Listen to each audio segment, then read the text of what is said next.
space and chance to do that, which should be everyday thing anyway. So to answer your question, Mazi, the message that I sent over to Onyundu was to find out exactly how he's doing, you know, and what exactly is our next step, considering Monday, and of course the celebration or the anniversary that was carried out in our house in Ishama Faruku.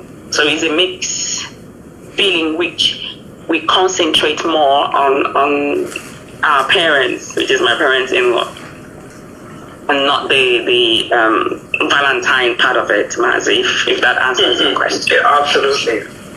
So yeah, so we celebrate their life, the impact, and what they stand for, and because they've become our ancestors, and we appreciate them and remember them, because without them, Oyende will not exist, and without them, we will not be where we are today. So they are the foundational spirits that we have for this very existence that we have, which is myself and Oyende became, and then the Biafra restoration. So yeah, Mazi, I don't know if that answers the question. Very well indeed. My personal thoughts and prayers will forever remain with the entire Okwu-Kanu royal family for the huge losses, very irreparable, irreplaceable losses. For their sake, we will always remember. And as you rightly said in your prayers as well, may their gallant souls find eternal bliss by their spirit. Fight with us until Biafra is fully restored. Everybody knows that the criminal invasion of the royal country home in Ishama Faruku on the September 14th, in the evil Operation Python Dance 2, led to their, should I say, untimely departure from this planet Earth. But we believe that everything was for good for those who fear and love Chukwuka Biama. Now, let's take a deep breath, listeners, everybody, not just Lola and myself, and relax into our main discussion topic for tonight. Please do pay attention. Have your pen and paper handy. This is a class. No longer is a teacher by nature. Also, perhaps grab your popcorn, that might help, and a glass of any drink that will help you relax better to understand. Lolo, could you kindly unpack the subject, restorative justice? If you may break it down for our listeners in simple terms. Thank you, Mazi. Restorative justice.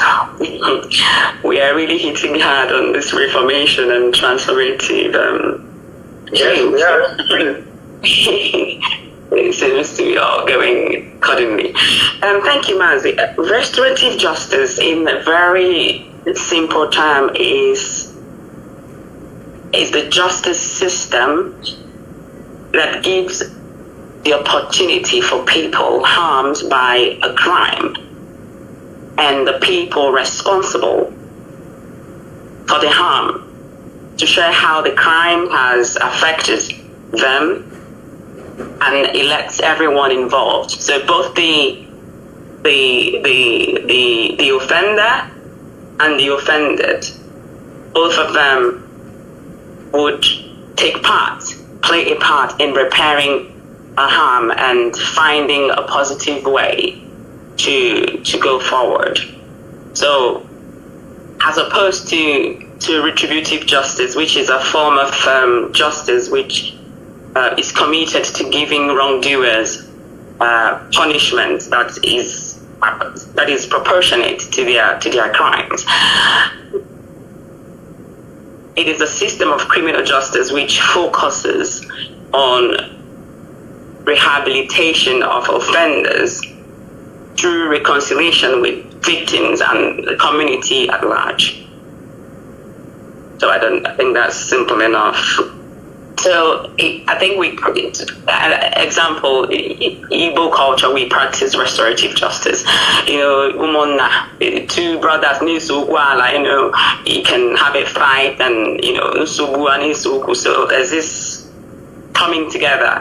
And the offender sees, sometimes you pay a fine, maybe a fine, and you see what impact you have created on the person you have offended, and the person you offended, sometimes during the reconciliation or the mediation process, the person you offended will be spoken to, say, please forgive, and the person comes out to say, okay, I'm forgiving.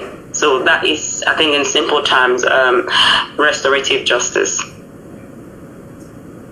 Thank you very much, Lolo. Let me just quickly add also, for the benefit of our listeners, especially those who perhaps are more learned than my humble self, that restorative justice, for it to apply, people must acknowledge the offenses they have committed, including accepting, in this particular topic we are discussing, spreading falsehood and malicious lies, libelous acts, making false allegations. Because as I said earlier on, this is not just morally harmful, but it's legally criminal as well. There must be an accountability of what wrong has been done and how it has affected another person or group of people. There must be a responsibility too to honestly commit to correctional processes to repair the damages and reconstruct the destruction inflicted. This calls for a sincerity of purpose for all involved in restorative justice to sign up to it and to see the process through. Restorative justice, pardon me, I'm twisting my tongue, could be implemented through a spectrum of framework such as victim-offender mediation, like Lolo said, in our cultural setting, victim impact panels, family network group conferences, I love that a lot, I always engage it, community reparation committees and boards, which we do quite a lot, circle sentencing, amongst other platforms and practices.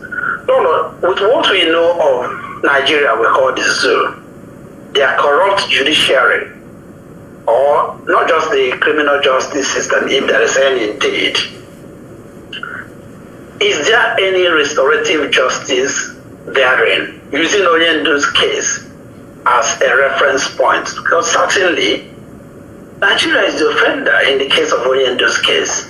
But as everything typical with people from our climb, you often see the offender turning the case on the head of the offended.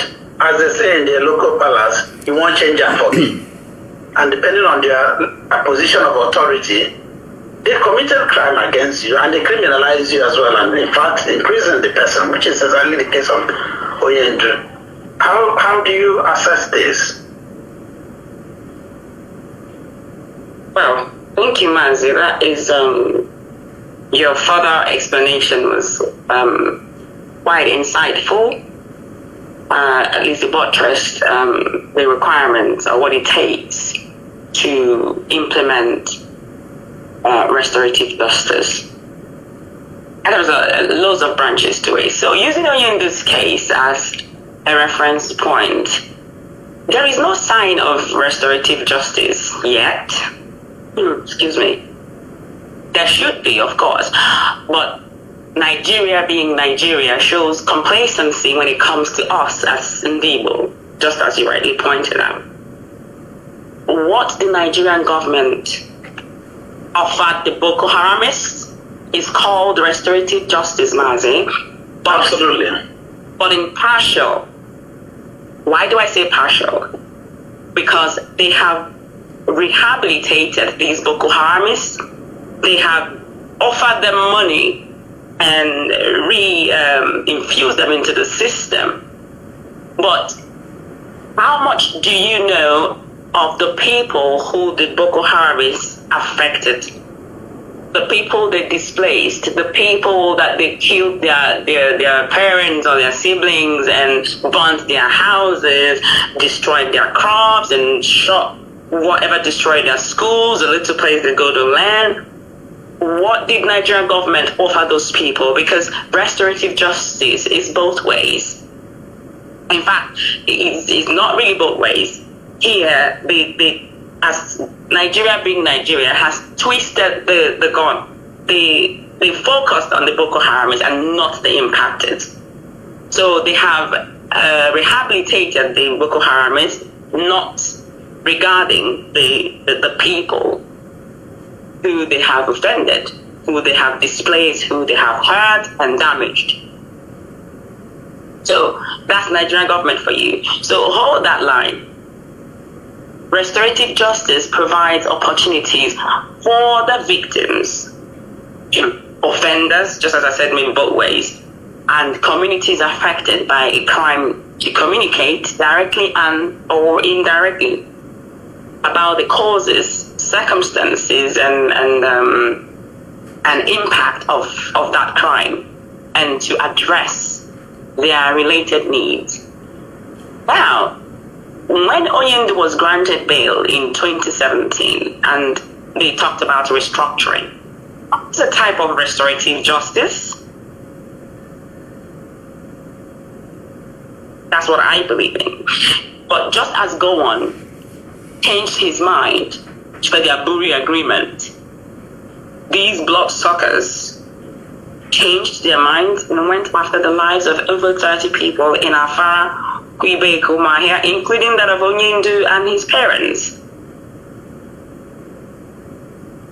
So they did not even have the capacity to go through with the restorative justice. They may not even know that is the restorative justice, but that's what it is. At every point in time, I try to classify whatever someone is doing, and I need to understand what it means and where it is coming from.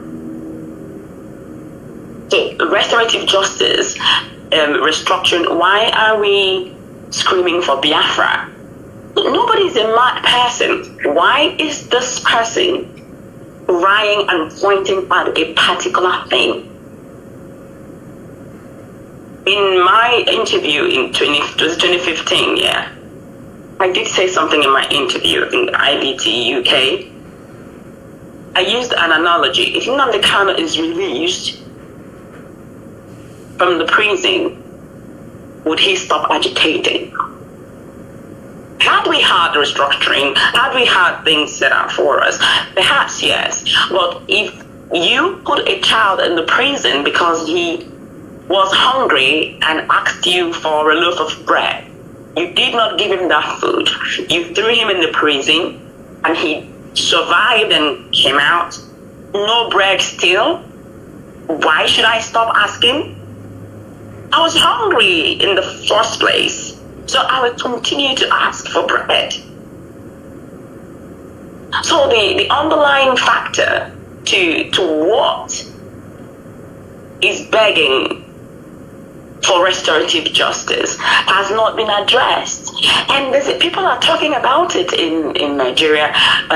Senator Abaribe is mentioning that, Showere is mentioning that. It's like, even when nobody, someone speaks and you don't, nothing makes sense.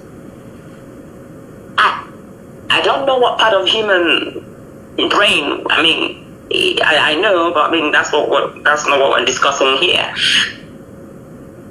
But regional government can also be type of restorative justice to our people. These are restorative justice, Mazi. I don't know if you agree with me. I totally agree. In fact, if I may just go in there, Lolo, political solution is supposed to be a practical form of restorative justice. Absolutely, it is. So I was coming to that. Yeah, and that's what they've been parroting for the past how many months, going to years now.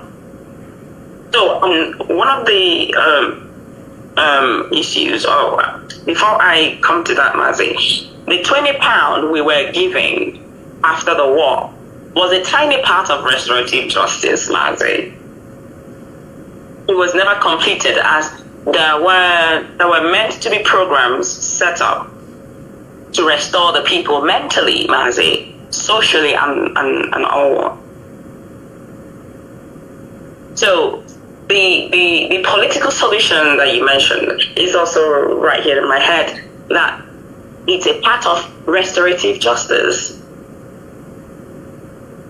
So Onyendu going to court, and the law is there. You cannot, as Onyendu said, I will not subject myself to your shrine of injustice. Because I can see your law, I can see your constitution, but you're turning it around. So I will not subject myself to this shrine of injustice. The Nigerian criminal justice system faces challenges such as corruption. When you told them that they are all corrupt. All of them, they know everybody is corrupt. The criminal system of criminal justice system faces complexity. It faces delays, which will often result in denial of justice to some community member, or in this case, or as this case is Ndibo, and especially the poor. So, Mazi, in the case of Oyendo, there hasn't been any restorative justice yet, but these tools, or the steps for these very tools is there, or are there. Definitely. So hence there is a need to revert. I mean, because their system of justice, and restorative justice is something that comes naturally. It's practiced all over the place.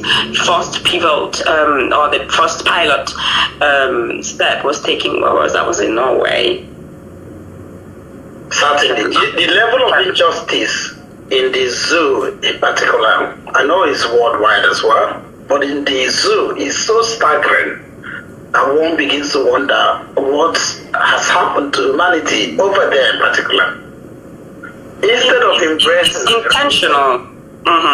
Yeah, instead of embracing restorative justice, their natural inclination is to jungle justice, which is the extreme form of retributive justice. Which is, yes. And then it's all down to the bloated ego of political gladiators who makes meaningful dialogue almost impossible. And they say, I mean, I don't know how we're going to get out of this. I just wanted to ask you, how could justice be restored? Or is it possible in climes like Nigeria? It's, in countries like Nigeria, Mazi, like I said before, all the pre-colonial places. You have Ghana, in Africa. Let me look at Africa: Rwanda, Ghana, South Africa. Which other one? There's Nigeria. There has always been restorative justice. It just has to be implemented or created, tailored specifically based on the people's culture. So in Nigeria, there can be, that is if they raise consciousness, but Nigeria is a place where it begged for restorative justice right now to complement the current adversarial justice system in Nigeria. So it's very important not to take it for granted, these reforms, because the effects of a corrupt system affect the poor mostly. So this situation in which the poor bear the brunt of a corrupt criminal justice system, you don't really see very highly influential people in the prisons or having their criminality meted out on them. But every other country that believes in democracy should not tolerate this or entertain this nonsense going on in Nigeria if they truly believe in fairness and observance of rule of law. So Mazi, to answer your question, to restore justice, I would take that to the premise of consciousness. I think that's your question. Can justice be restored? Well, yes, and how? I know it's a long shot, but how in places like Nigeria, where is dog eat dog? As I mentioned, jungle justice. Everybody, it's all power is a law unto themselves. You can't with the system that is, like I always call Nigeria, the aristocratic system of government. That is what they practice. So Nigeria being Nigeria, it would take consciousness for these people to restore justice. But it will always go back to government. The government is an entity, but it represents the people. It represents the people. And that tells you who Nigerians are. The government of Nigeria tells you exactly who the people of the Nigerians themselves. It tells you who they are.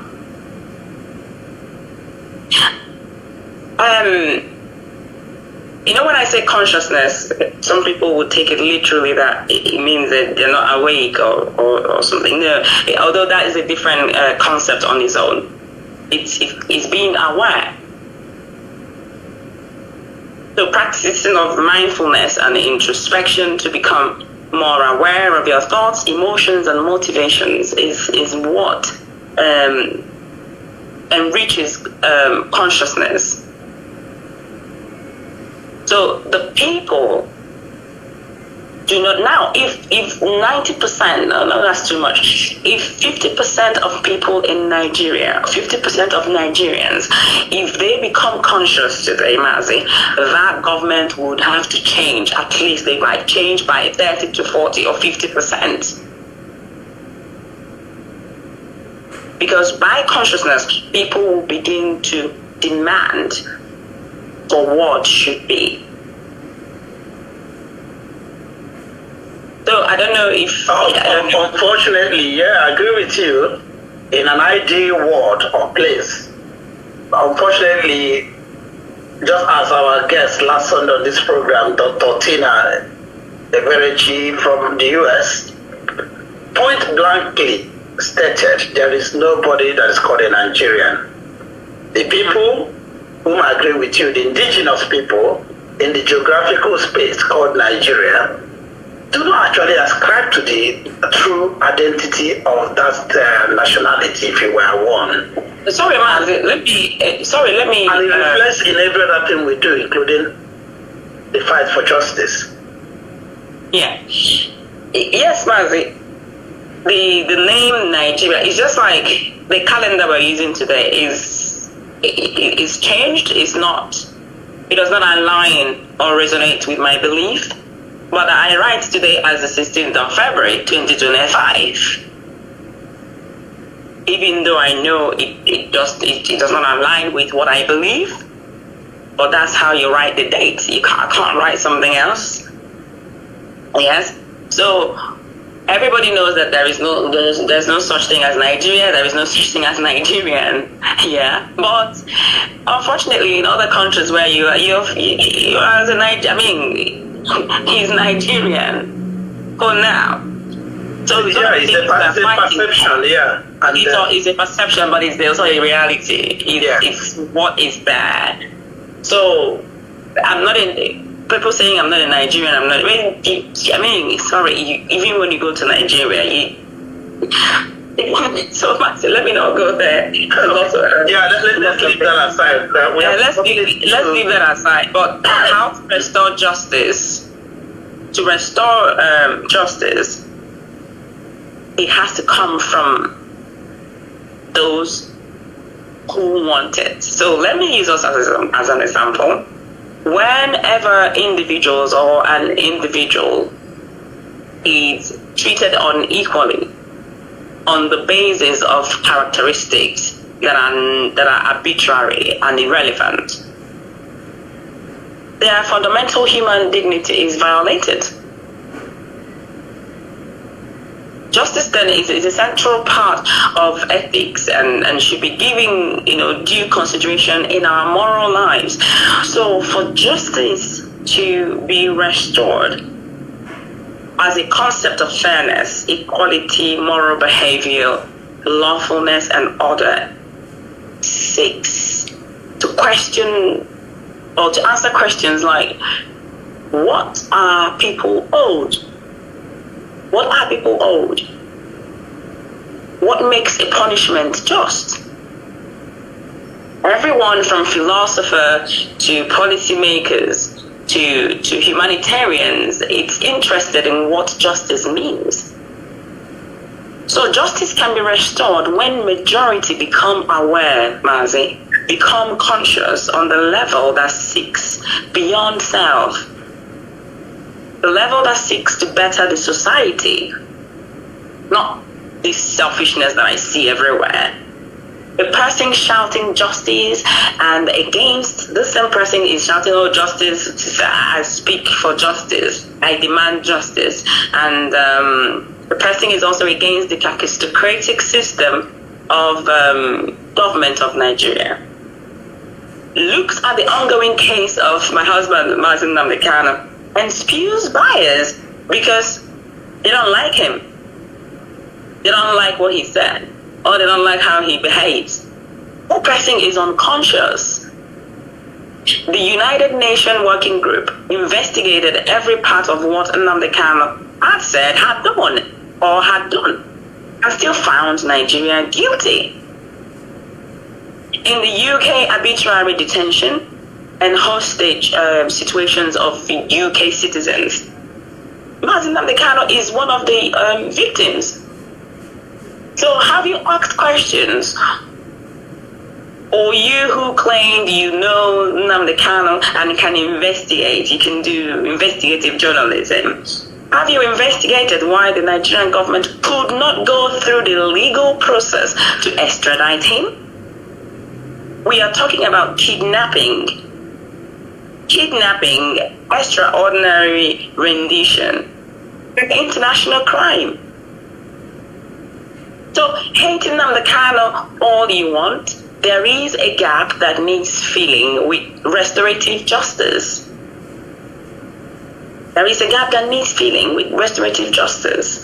So it comes for justice to be restored, Mazi, if you mean specifically in Nigeria, it has to come from these humans there. These different people gathered together under a name called Nigeria.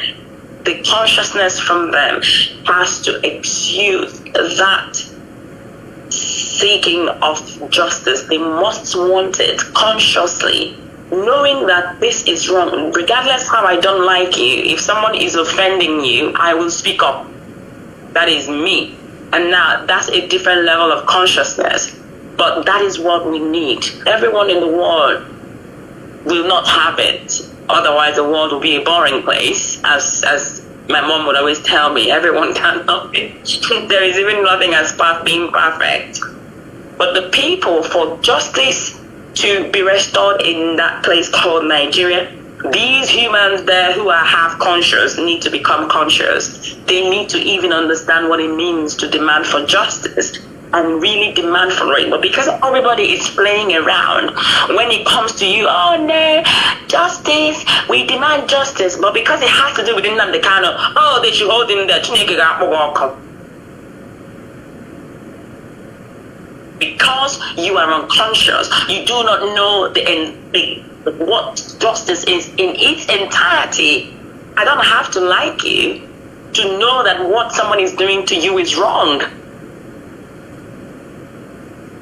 So, Mazi, to answer your question, justice can be restored when the people concerned are aware, they become aware and seek that, which runs beyond self-centeredness, self-importance, what is this thing that they like to show off and all this nonsense. When they become conscious and what they want runs far beyond what they like, what they want, speaking up for other people, speaking up. You don't know what it means to be a freedom fighter, to want the freedom of a whole people, to seek for justice for those who are being marginalized, or to seek for justice for who or the people who justice are not given. Okay, let's take it from this perspective, Laura. Thank you very much for that insightful explanation. No doubt, a sticking point in justice or injustice is the human factor or human element. Human beings, especially those with distorted mindsets, naturally or otherwise, find it very difficult to admit their mistakes. They prefer to shift blames using all manner of facades and faulty defensive mechanisms to instigate falsehood and white lies. You talked about ways of restoring justice. But those who are supposed to be in the know and apply them those ways, prefer to lie, prefer to peddle and market falsehood. At best, they tell half-truths, which are another form of lies anyway. People willfully lay unfounded accusations and bear false witnesses against the innocent, just to maintain their own stance or retain the status quo. Such diffuse disposition have led to grievous injustice in our society. We'll bring this home, this topic, restorative justice, consequences of spreading falsehood and malicious lies. Lolo, what are the ramifications? The point I'm trying to make here is that clearly you've established the point or the argument that yes, it is very possible, and I totally agree with you, to restore justice. Therefore, implement restorative justice in the right prescription. But clearly also, people don't do this because they are inclined steeply to falsehood, to lies, to propaganda, to all other machinations to prevent the administration or application of true justice. Let us now look at spreading falsehood and selling or telling malicious lies. What are the ramifications in terms of restorative justice here? Thank you, Mazi. Ramifications, whether it is connected to restorative justice or not, I think it is consequences, and that's there are consequences, and there are consequences, of course. as we know, there are several ramifications or consequences of falsehood or spreading malicious lies. These consequences can be, of course, against or impact on the accuser or on the accused. So there are legal ramifications in the restorative justice.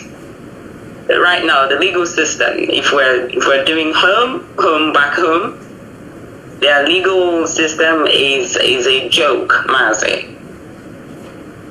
It's a joke. And as you said, things are twisted left and right. There are also social ramifications. Excuse me. There are social consequences of these, which can, depending on exactly what the context is. There are also psychological consequences of these malicious lies, which you can connect to mental health. There are also spiritual ramifications as well, but this ultimately impacts the accuser only. This is what you usually will call karma, Mazi, and it is the law of retributive justice. This one is it just goes to the offender proportionately anyway, according to how they accuse the person falsely, as long as it's false. So there are several consequences to spreading malicious lies, and these consequences, it can be just primary, or they can exceed and become, grow into something, have a knock-on effect, which is secondary. Okay, so in a system, for example, the going around of Ibuku is not Ibuku. So it creates also this social norm, like it creates a social norm that is not true, saying Ibuku when you know it's not Ibuku. And what do you hope to gain when you do that? What is another consequence? You're trying to shut the other person down. You're trying to paint that person as a bad person. You're trying to create doubt in that person's mind. So if the person has something to say or an impact to make, a positive impact to make, you demoralize the person's spirit by that falsehood. You try to taint that person, and it stops the person. If the person is on growth, it stops the person from growing. So I don't know if that kind of sort of example that matches with restorative justice. Yeah, yes, absolutely. So these consequences don't never end well. It could take time. It would take time, but in the end, because the universe has a way of changing things, turning things around, that there are lies that have been spread around about evil people, who started spreading these lies? Where did it start? It started from a high place and then trickled down all the way down, and now the ordinary person or the common person just would say, Igbo man, Onyi Igbo, Omo Igbo, those sort of nonsense. And I keep reiterating or keep pointing at Showere's podcast, where he said very insightful, important things that people have forgotten already. I hold on to things, especially when these things are important, and I'll always make reference to them. So this is another example of, this Igbo person, don't let this person, don't let that person. It has a social consequence, Mazi. In social places, it's not a new thing. You have a certain tribe more favored than the Igbo person. In the business areas, you're looking at the seaport issues going on in Nigeria. You're looking at the importation process in Nigeria or exportation process in Nigeria. It does not favor the Igbo person. At some point, Mazi, some of our people were using a certain set of people to bring in things. So you socially stunt these people by this malicious lie, and psychologically as well. So even in that, Igbos they just thought, okay, we are not wanted, let's just focus on our businesses. Because even when you keep pushing, how many states do we have in the House of Assembly or House of Rep? If we go to raise a no emotion, how many of us, what is the vote? Right? So if we try to pass a motion in the House of Assembly, how do you think that will go already? Actually, Nigeria is a citadel of falsehood and lies. Even globally, I'm sure people will agree, those who are honest, that Nigerians are generally viewed as liars. Of course. And it makes me wonder, why do we relish our comfortable lies and banish bitter truth? Only a very small, minute percentile of us, as human beings, not just Nigeria, those who claim to be Nigerians, can handle hard facts or truth. Raw, undiluted, untainted truth. The unpleasant truth. We shy away from it all the time. And talking about restorative justice, which profiles or recommends reconciliation, making a bad situation better and restoring parity and purity. Human beings must be truthful for that to be possible in the first place. We must be accountable to what actually happened, not what we feel, but what is the truth of what happened. Our thinking at the time of the incident or occurrence, our thought process after or since it has happened or occurred, who the incident has affected, whether adversely or otherwise, it doesn't really matter. Could have affected them in diverse ways that we probably ignore or sweep under the carpet. And what we think we need to do to make things right. All these pointers I've just mentioned, now indicators, are completely absent in what they call their Nigerian system. No, it bothers me because so much lies have been told about our people in the Igbo, so much lies and falsehood, generational falsehood told about Biafra and Biafrans, and those bundles, tons of lies are still what is being told about Nnamdi Kanu, IPOB, even your humble self as the wife of Nnamdi Kanu. Why do some of our people, and this is what pains me a lot, I don't know whether you share the same view, our own people are those who are used to retell these lies. Why do some of our people, I don't want to say most, but the reality is a high percentage of our people, especially those who are self-acclaimed enlightened people, men in particular, I want to address men, with titles, doctors, professors, high-rank sounding titles, especially men overseas who should know a lot better. Why do they revel in gossips, lies, and falsehood? This is a new occurrence. I don't think it's not our culture, it's not our tradition at all. But it's a new generational thing that has been going on. I don't know whether you have really observed this and you can relate to it. Thank you, Mazi. Excuse me.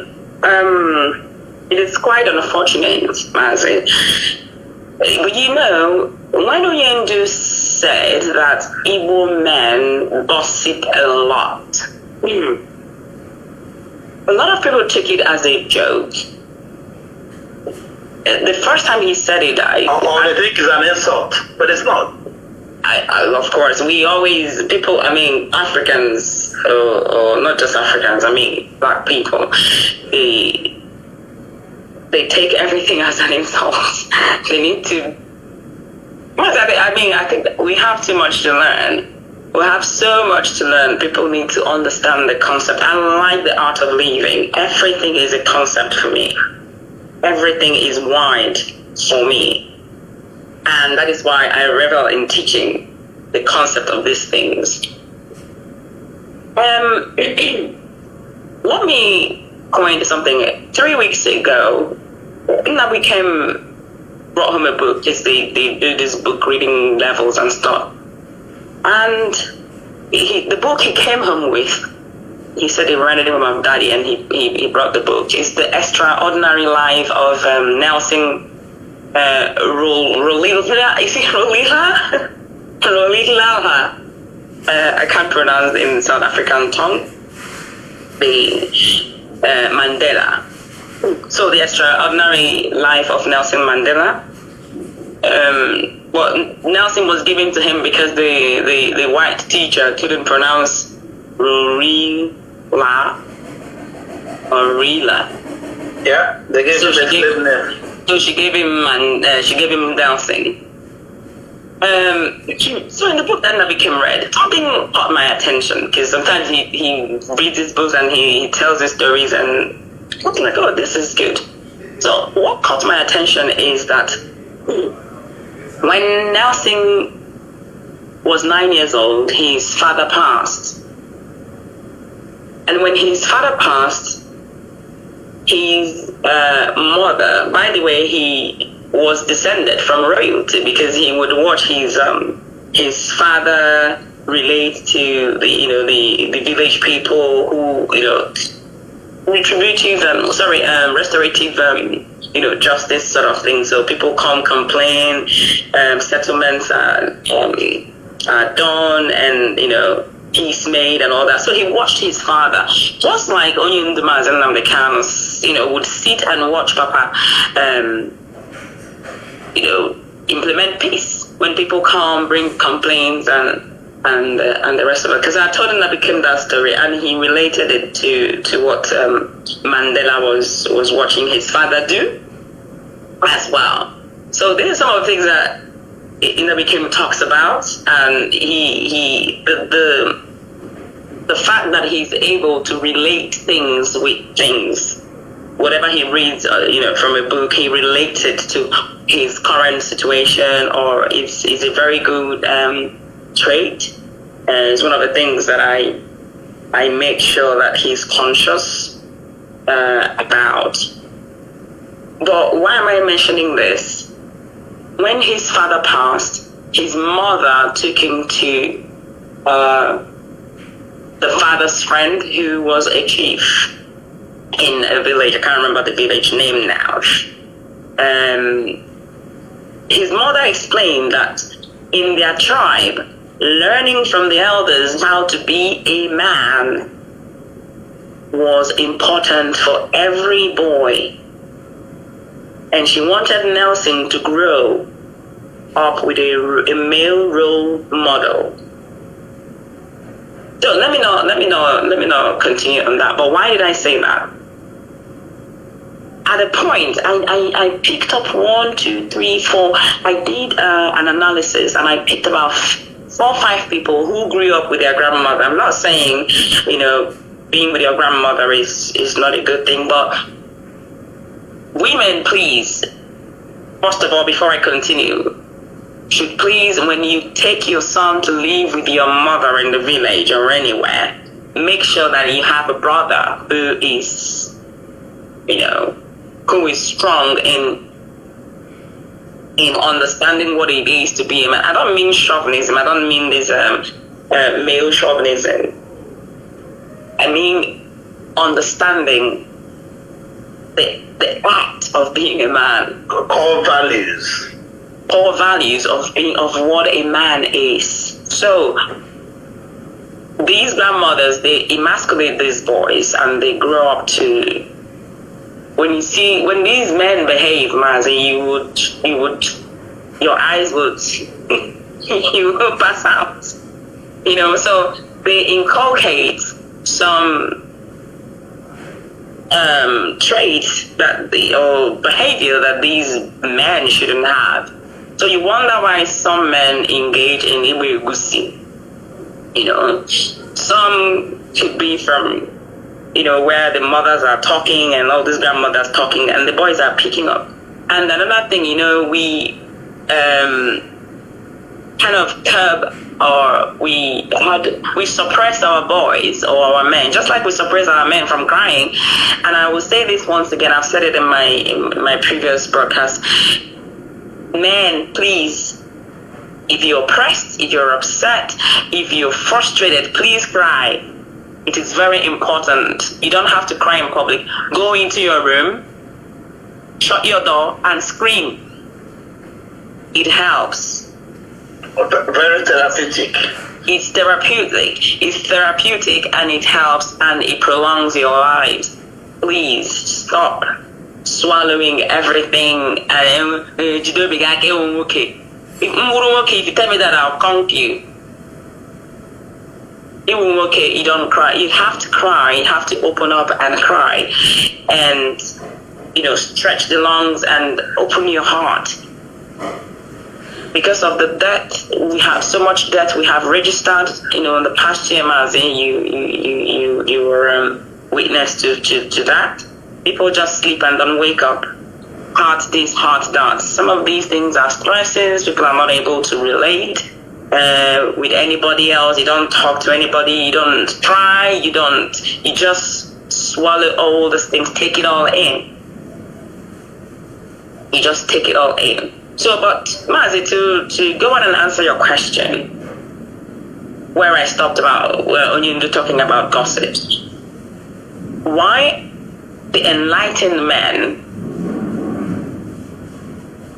especially those overseas, and not just them overseas, our men generally, most of our men here overseas revel in gossips, lies, and falsehood.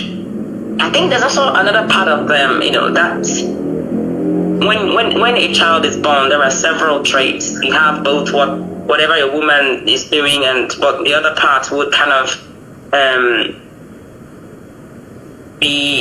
will subdue the other one because of your hormones and and that. But I don't know. Moving aside, I don't know. I'm going back to consciousness, Mazi, where these men do not understand what it means to be a man. And when we keep saying that a man is a protector and a provider, it's not just you protecting your wife and your children. You protect your tribe. That's why you protect your clan. You protect your environment. So consciously, psychologically, you need to protect these areas of your life as a man. So these men are unconscious, Mazi. I'm going back to my consciousness. So they do not understand the practice. They practice their low life, or what? Not low life. Excuse me. Sorry. Low self-esteem is also playing another role in this behavior, because the only reason you want to run around, why I'm saying this is I have a family friend, very, very, very close to Onyindu, very, very close to Onyindu. In fact, he's given his life several times for Onyindu. some of our evil men, not people in the village, people who should be having meetings and talking about how Alibo would be safe and better for children and old people and our people in general. We're calling him on the phone, asking him, these pictures that Mazi Nnamdi Kanu is posting, these little boys, that became his picture. Did she have a child for Barrister Jofo?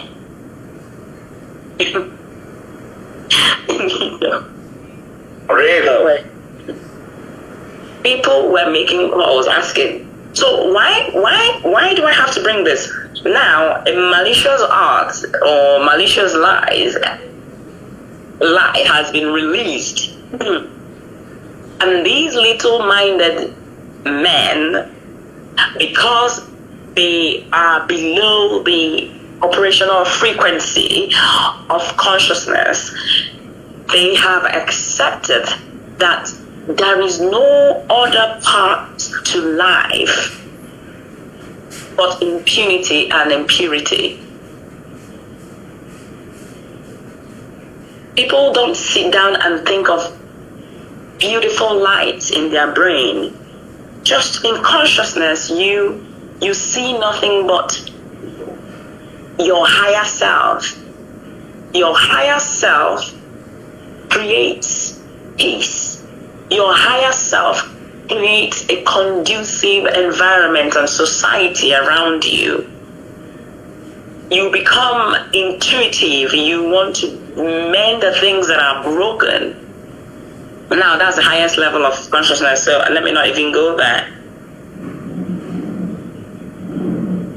No, when you thought there, I'm sorry to interject, Ma, just when you thought there, as the wife of Mazi Nnamdi Kanu, I'm very sure you have endured a lot of wicked falsehood and blatant fabrications. You just mentioned one now, which is shocking to me, by evil men, evil men.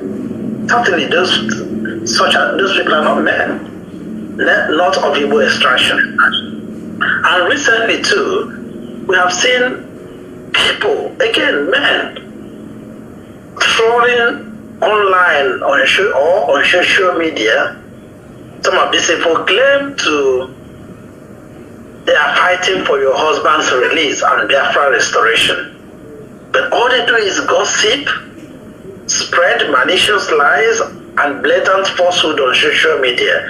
How disappointing are these fallacies, libelous as they are, to you, coming from our men especially?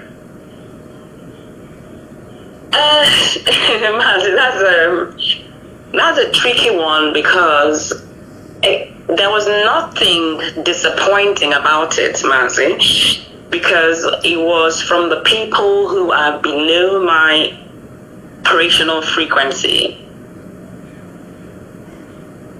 You must be. Now, let me mention something, because I always talk about consciousness, and it feels like she's always on about consciousness, and sometimes that's your bread and butter, and then that's how becomes your drink. Absolutely. So I live in that frequency, and most times when I speak, my younger sister will say, "Oh, you know the human. You always say humans. So that's how I refer to people. I refer to people as humans. Now, when I say that by consciousness, I mean becoming aware. It doesn't mean that you're sleeping or anything. Now, Mazi, there is people, anybody like it or not, even those who are unconscious, they are unconscious on a certain level. It doesn't mean that they're completely. So when I say unconscious, I'm not saying that everybody is sleeping. So consciousness has 5 basic levels. Primal, there is reactive, there is willful and intellectual, and there is intuitive. Now, in consciousness, these men, Mazi, are still on the lower level of consciousness, they are on their primal or willful. Like it or not, everyone, whether you're conscious or not, whether you like it or not, you may have evolved through a few of these levels over the years. Everybody, Mazi. The primal one, and that is the survival level. So if you look at these men, they are all on survival level. You know, and that, what is that? It's all basic level focused on meeting fundamental needs like food, shelter, and safety. Now, if you begin to break that down, there are traits inculcated in these men to behave in a certain way. So when you go out to hunt for food, you know, when you watch the lioness hunting for food, the male lion does not have the skill that the lioness has, because she has the skills of hunting inculcated in her. So the way she hunts is different from the younger lion, the way he hunts. So when these men are reveling on this level of primal consciousness, they behave in a certain way, because you seek food, you seek shelter, you seek safety, you seek clothing and whatever. So when you seek food, there are some certain things you would do, like, you know, what's his name, Esau, seeking porridge. Does that make sense, Mazi? So absolutely. Yeah. So that's the level of consciousness. Thank you. So you begin to exhibit some certain traits. You begin to exhibit certain behavior that a man who is 45, between the 30 and 60, just 75 years old, they have remained in this primal consciousness. Some of them are on the reactive consciousness, which is the egocentric level, Mazi. So what is that one about? That is the strong strong sense of self-interest and a focus on external validation. They want to show you they have arrived, all those nonsense. So people at this level react impulsively to emotions and external circumstances, you know. And then there's a level, just very few have gone to the third level, which is willful consciousness, and that is goal oriented. So you have some, they become intentional about their goal orientations, what they want. They develop plans and strategies to achieve their desires. However, their focus can still be primarily on personal gain, and that is why they still operate on that level. You know, so a little bit down the fourth level, mental level, which is the intellectual consciousness, you see them, they begin to, you know, able to integrate themselves within the society, the level of emphasis that they exhibit would go into logic, analysis, and intellectual pursuits, you know, going to school, doing all this, their PhD and all that, and value knowledge and understanding. You know, some of these people, they begin to seek understanding of things, but you don't see anyone on this level doing this gossip. All these people that do this gossip, they are primal, Mazi. Unfortunately, they are so back. So the last level being the intuitive conscious. I mean, this is where I sleep. This is the form, Peter. This is where, I mean, this is the form part for me. This is my life. The intuitive consciousness, that's a unity level. And this is the highest level of characterizations, I mean, by a sense of interconnectedness and compassion, because I am an empath. And I'm not just an empath, and I am an awakened empath. So, and this is me just shifting a little bit. There's a lot of teachings going on about narcissism and the rest of it, I laugh as well, because that is a big study on its own. That I think it's just one person I've ever heard. The nightmare of a narcissist, the worst nightmare of a narcissist is an awakened empath. Now, that is the person that, everybody is afraid of a narcissist, but the only person that gives a narcissist nightmare is an awakened empath, in quotes. Awakened. You have to be awakened in order to be that nightmare to a narcissist. Okay? So, but having said that, these men, Mazi, they revel in this behavior because they operate on that lower level. When I talked about frontal lobe, that became kind of recently has talked about amygdala, the thing that tell your emotions and the rest of them. So these things, they need to be activated. I never knew that when I spoke about frontal lobe, that some of these men who operate on this primal consciousness, they were triggered. They are still bitter till today that I thought about frontal lobe that everybody has. There was never a time I said Igbo people don't have. These men are little. When I say little children, it is because of the operational frequency that they operate from. Because I don't see a reason why these men would indulge in such conversations. Men with wives and families, and some of them with grandchildren. So, Mazi, I think I had to come back. But then, talking about the intuitive level, the highest level of them all, it does not mean that you cannot operate on any of these levels. You can, but in any of the level you are operating, there must be an awareness of what you are doing on that level. And I mean, this is a different teaching. I mean, people have to log into my teaching to do this, Mazi. Yes, I'll recommend that, definitely. Before we sign up, I'll recommend that. But yeah, so they can sign up and pick all of that.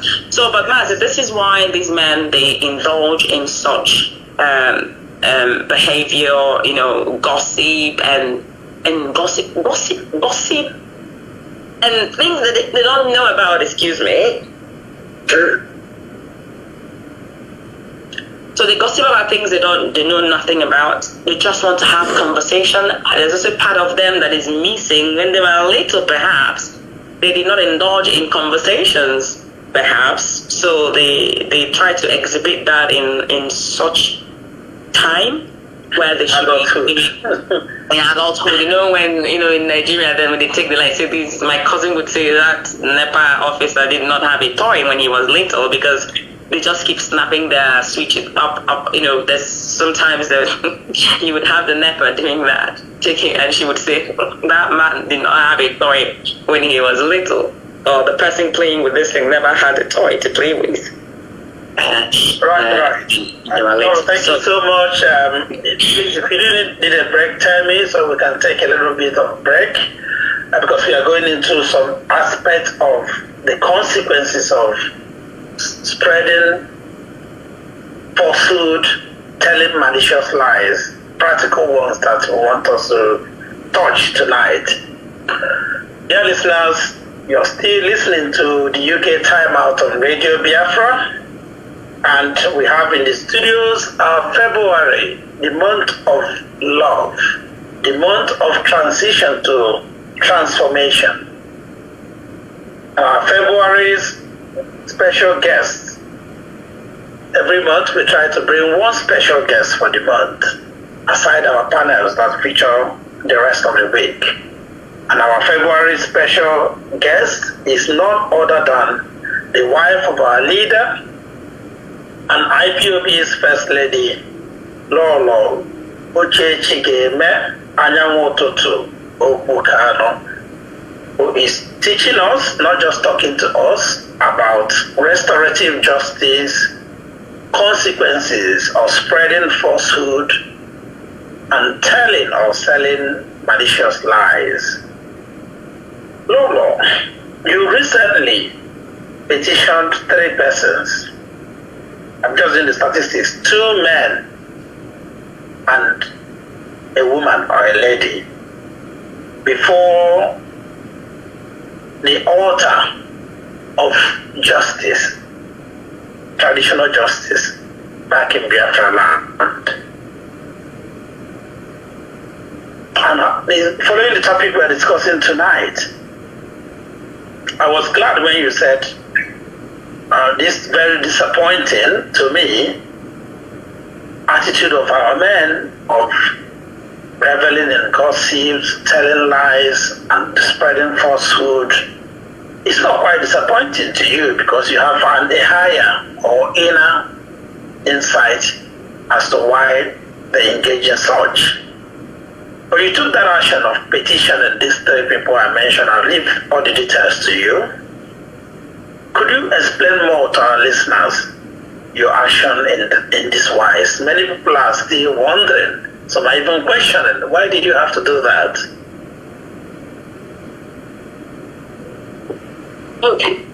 Okay, thank you, Mazi. Excuse me.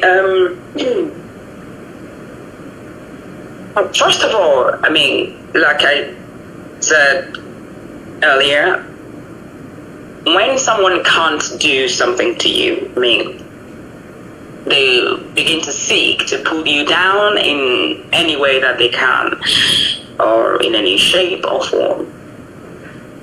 What was disappointing is that people who never heard of me, don't know anything about me, I mean, at a time when all this while Mazi Nnamdi Kanu has been in incarceration,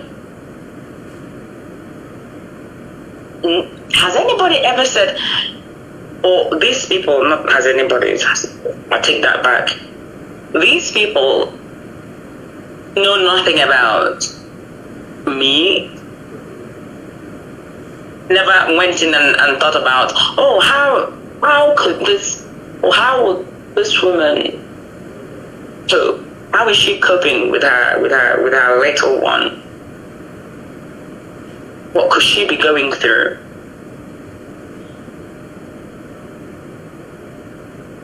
What was disappointing is that these people actually shared the news as unconscious as they are.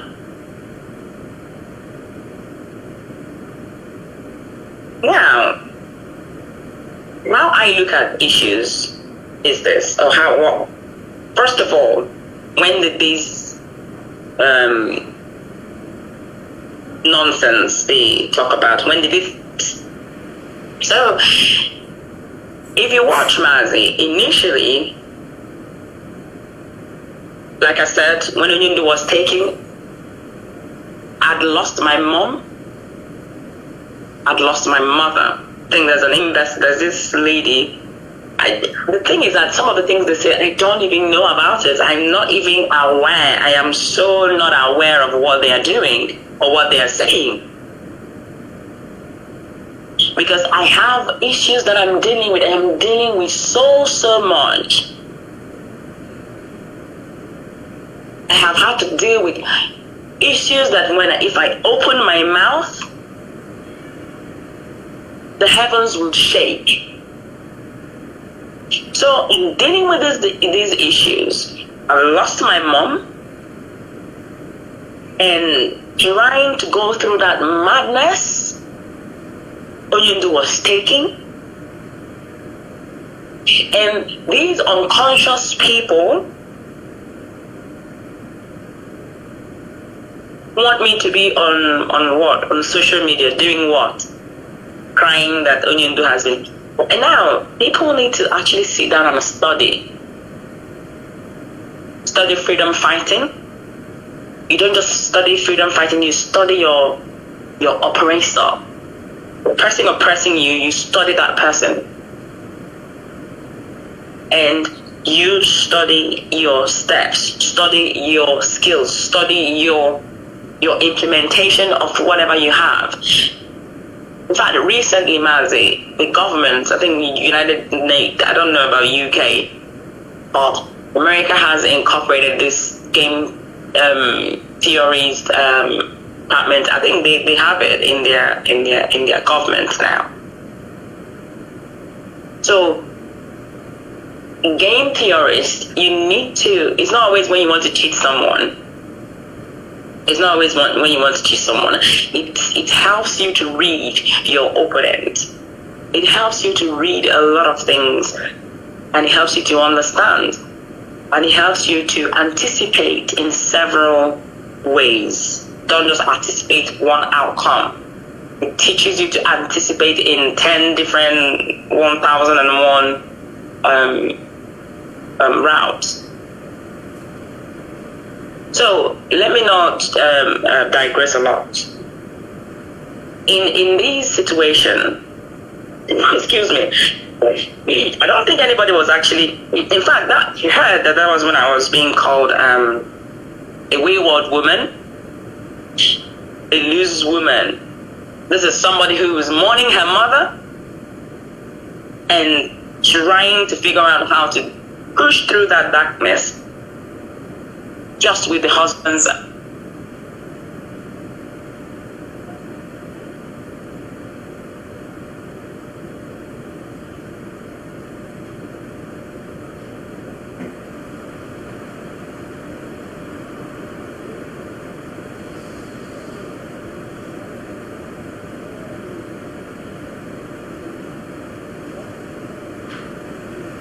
gutter. And I did say something on my last broadcast. I am an ego. Whether you like it or not, you can see it, and that is why you're angry. That is why you want to pull me down to run around in the dust with you as snake that you are. And I refused. And I did say something. I will come down, I will swoop you like the snake that you are, and I will take you to my realm, and I will leave you there. Now that's how I fight. And there's a reason I'm not fighting with you in the gutter and in the dust. I can't win because I don't know how to falsely accuse people. So I can't win. And I don't know how to quarrel. I don't quarrel. I don't call on. I'm not with this on. You threw words and I threw words. No, I don't know how to do that. So to answer your question, Mazi, I was not the one that went to the shrine. So if you remember, I said people were, making calls. I did not know that. Because at first I didn't take this seriously. I did not take this seriously. If I hadn't gone to see Onyindu, so because I had gone to see my husband in the incarceration, or in the location where he's being held, I've been to see him. Plus going within that weekend, that's about 3 times. So because I went to see my husband, and the person defending him, representing him as at that time was Barrister Geoffrey. So because I had gone to see my husband, it means that I am having an affair with Barrister Geoffrey, and the Barrister Geoffrey is the father of, how dare they, who is that? Who is that? So, and when I look at these people, I understand where they're coming from. So when let me not even go too far. This is one of the psychological consequences of a woman, of an adulterous woman. So when I did say that I would teach about the consequences, or the psychological, or the consequences of adultery, especially from a woman, psychologically, emotionally, socially, and spiritually on children, there are consequences. The social part of it is where these children become damaged. And also the life that you live can also become a determinant to how you analyze things and how you see people.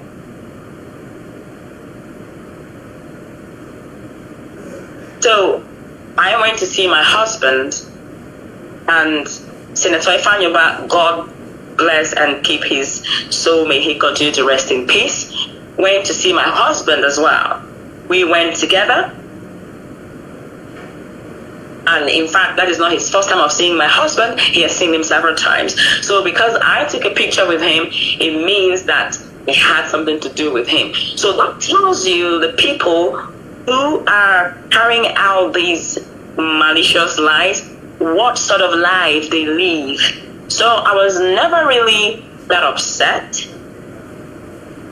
It was my uncle in my village. So if you listen to, and if you watch, I did not share that on my wall. But my relatives, they shared it. It's on their walls, their social media walls. So, and I have family members, you know, at some point, it's just, as I keep saying, my husband is incarcerated, but I'm focusing on that. But you know how life, you know, how funny life can be. These people carry on talking about these things, and calls were flying all over the place, Mazi. People were calling, you know, people in the village. Nobody calls me, you know, tells me that. Choma would tell me one and two things anyway. You know, but I didn't get this thing, and we're getting calls. This person said this person said that. And my aunties in the US, my uncles, they're like, oh, we are worried. What kind of nonsense is that? So you can see these people are genuinely worried for me. They're genuinely upset about this nonsense. And I assured them that these are monkeys. These are people who are from the gutter. I mean, what do you expect of someone I mean, when I'm talking about this, I'm talking about this little boy in Finland, this Uberemi jet. I have always known the very first time I really looked into who he is, because I work with energies. One of the things that has made me a very good transformational life coach is to pick your energies. I can pick your energies. If you tell me something you've done in the past 10 years, I can pick some of your energies from that 10 years ago. I can pick if you're lying, if you're stopping, if you're changing your stories. I can pick those things. So I picked that this little boy had an issue with his mother. Probably, I'm not saying that when someone puts to bed without being married, that it is a crime. It is not a crime, but it tells of your dignity. It has something to say about your dignity as well. But it doesn't mean you're a bad person, or that you've committed a crime. So, but these things, and then how you're training that child, environment the child is growing, and your behavior as well, and what the boy or the child learns in his environment, and what you inculcate in him can also produce such a person eventually. So when a woman goes around throwing herself to men and having a child and all married or not married, your child grows up looking at you, and that child sees nothing when he sees the next woman but what his mother, supposed role model, had done. I have the teaching that I'll teach in the coming weeks about misogyny and the deep-rooted cause of that.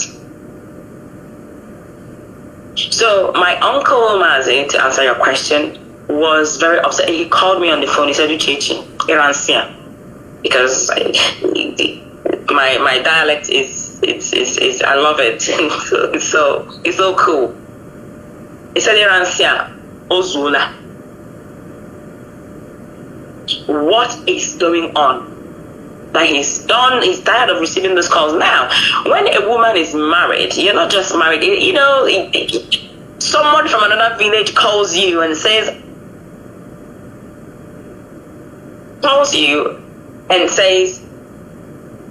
your sister married to Mazi Nnamdi Kanu. This is what I heard about her. This is what I heard. Is it true?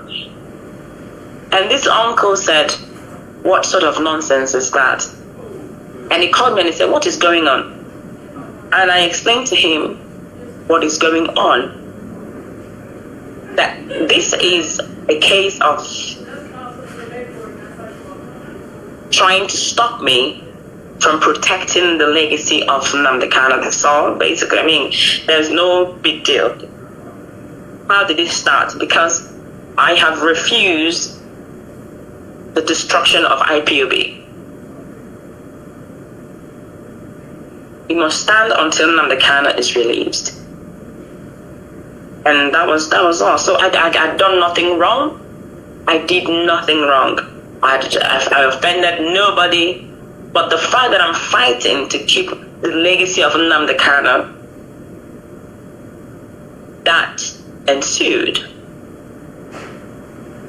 So as a married woman, that is a no-go area. That is something that you don't delve into. So my uncle decided to go because they gave me out to Nnamdi Kanu. Yeah, I didn't give myself. I didn't bear myself. I was not the one that gave birth to myself. I have people. So he was very upset. He decided to do something about it. You know. And he has done a great thing. Yeah, if I just come in there, Lolo, in ancient Igbo, not just Igbo, Biafra tradition, a virtuous woman is not just honorable, but a great asset, a blessing and a pillar to the man or husband and his family's overall success. You're very correct there when you said, in our ways of life, Igbo, adultery, infidelity of a married woman attracts severe consequences, damning ones for that matter, including horrible misfortune for the husband and his household. Absolutely. For anyone to spread malicious lies and falsehood, make accusations and allegations of adultery and marital infidelity, they have practically summoned themselves before the cause. So your uncle and your family, including your dad, I believe is part of the decision because it's not. No, Mazi, my dad. Okay, no, I'll come to my that. dad. No. Okay. No. The point I'm trying to make is whoever took that decision took it in line with our tradition. Yes. Then you became aware of it. Our listeners may want to know because this has been going on like rumor, and that is part of what the enemies or distractors of Biafra has sown into us, even in our movement. So much lies, so much falsehood, so much rumors and misinformation, and is scattering us as a people. So it's better we just put it to bed. And as I said, even in restorative justice, truth is the only way. And that's what Nnamdi Kanu taught all of us. Stand on the truth, regardless of the circumstances and situation. So many people have been misled to believe these lies, devilish lies, online and even in person. But your uncle, I believe with your blessing, chose 3 people in particular and also gave them a deadline, I believe it's middle of March, to do the needful, which is, I think that is my understanding, that is the leeway you have given them towards restorative justice. So can you explain a little bit more about why those 3 people in particular and the deadline? And what are they expected to do on or before that deadline? Okay, Mazi. Yes, I'm not one who would deny, whatever part I have taken in anything. Yes, with my blessing, yes. And these, of course, ensued from meetings, and conversations. And some of these conversations, my uncle would sense. I usually switch into, and when I mean consciousness, you know what I mean. So when we have this conversation, I switch into a different realm where I become. So what I mean by I become is that I speak in a become state. Well, that's a different teaching. So when these people took it upon themselves to taint my name, I mentioned their names. In fact, my uncle said to me, anybody that writes any nonsense on your wall, pick their picture for me, bring it, and their real names. But that's the thing, this person writing, do you know their real name? So all I need to do is take your name and your picture and and that's all. And I'll send it to him. That one is ready. So if you listen to his voice note, he said something. He said, I don't have time for police. I'm not going to police or army. I'm not going to court. Now, there is a part of me that knows about legal proceedings where you need to go to the court and practice it. My house is on fire. My husband is incarcerated. So I don't have the time, although I went on with the Finland persecution to tendering my petition, because Finland has that law where if you're able to prove, but these things, they take time, Mazi. They take time, they take, they take money, yeah, and they take energy as well. So, like I said, I have 1001 things to do. But if the person was in the UK, I think then, now it's easier here because you're in the UK and I'm in the UK. And nobody in the UK would dare try that rubbish. So I looked at the legal proceedings in Finland and in Germany. And the options are there for me to pick the things that I need to pick. But like I said, he whose house is on fire cannot keep chasing. You can't go chasing rats. So my brother took that, or my uncle took that and went out for it. Now, what it is involved is, if you say that these allegations you are alleging, you're throwing at this woman, Uchechigeme Anyanwụụtụtụ Okwu-Kanu, there is no big deal. You come, yes, and you explain yourself. Now, they've been given, I think one of the questions you asked is why these three persons? So these are the cooks. They are the ones that cooked. They are the ones that cooked the rubbish going on. They cooked it and it started to smell. I wasn't bothered about it. I didn't think it was important. And they served it to the public. Thank you. And they served it to the public, and the public started, and then the public That's why they are called the public. You know, pub and leak. They go to pub and they leak all the drops in the cups, and they leak rubbish. Yeah.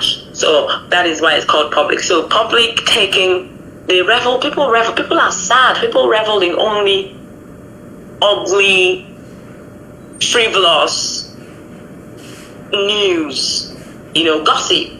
People come here to teach how, you know, people will behave and, you know, transformation, everybody walking like robots, and nobody will speak to you. They won't even join your class. But if you're coming here to insult somebody and rave and insult their generation and call them names, people will gather and watch.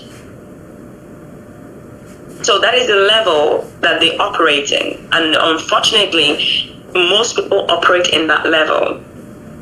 And that is why they find joy in gossips and malicious lies and tainting people, you know. So these three people are the people that created these nonsense going on. I think there's a difference between name calling and these allegations. You know, name call, I think initially it was all name calling and I ignored them. And but when they started creating stories, I don't know where they got those stories from.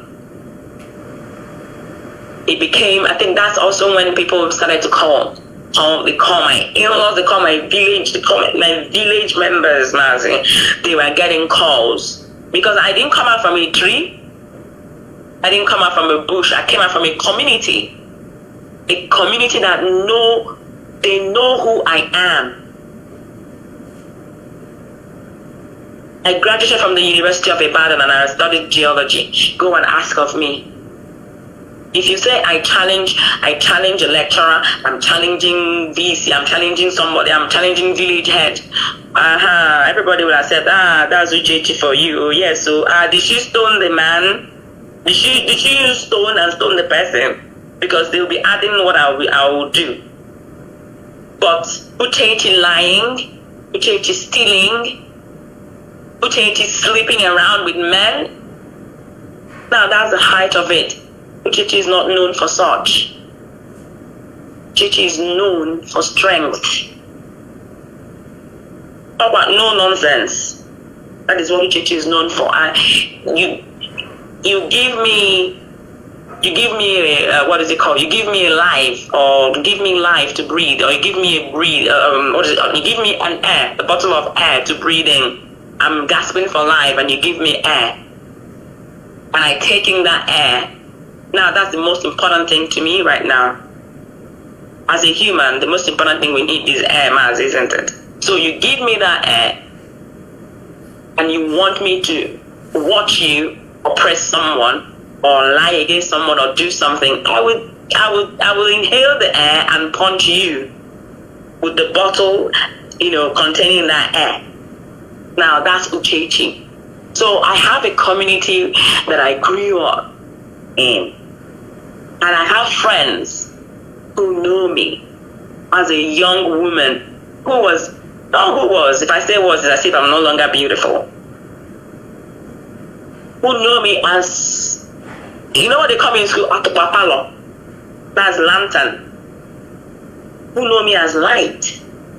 Who know me as a healer, because when I say healer, I don't put my hands on your head and pray and you become well. I mend broken things. That is what I'm known for. I fix things that are not okay. That is what I do. Did that with my classmates. I do that everywhere I go. I heal something. If you have a situation that is not okay, I heal, I help. That is the gift that God has given me. And that is my purpose in life. Not spreading legs. I don't spread legs. I don't do that. So in my book, some of you will learn a lot about me. Who I am, who Nnamdi Kanu is to me. When he met me, for how long we were together before we got married, and we're here. You will learn a lot. So my community refused, or my uncle refused to allow people to change who I am. So these people have this number of weeks. I can't even remember the weeks because he told me everything, to go and explain, because he asked them to come and explain all that they have falsely accused me of, to explain it and say that you agree, that or you accept that what you say is the truth, nothing but the truth. Now, Mazi, there are traditions or there are rituals that they would do. Okay, so at that time, if they do not go there and do the right thing, my uncle will proceed to activate whatever it is that he wants to activate. And then the rest is, I mean, whatever, it's all, these things are universal energies, Mazi. You know, there's nothing for anyone to be afraid of. These are energies. Yeah. It's all spoken words. It's all spoken words. People, you know, there are things you can speak. And talking about cooking, you know, talking about, you know, things you can say, spoken words. Do you know that cooking is cooking when you cook soup? You know that is art that's an art. Cooking soup is an art. It's like potion as well. You're preparing potion. You're preparing potion. So there are some things you would cook. You don't add palm oil to it. You would cook it and you speak. You speak. What is holy water? What is the things that, you know, prepared for? These are the things you can also do for yourself. It's all about the right ingredients and the right spoken words. And that's the activation you need. That's all. Yeah, you're very correct. No, as I said, at the beginning of this program tonight, when we're looking at restorative justice, I did mention about some of the frameworks, or if you like, restorative practices. So, just for our people to understand, traditional ways, like IPOB Nabara, that's around there, is part of it. It's one of those I mentioned earlier when I talked about community or traditional reparations committees or boards. There were ancestral committees for justice.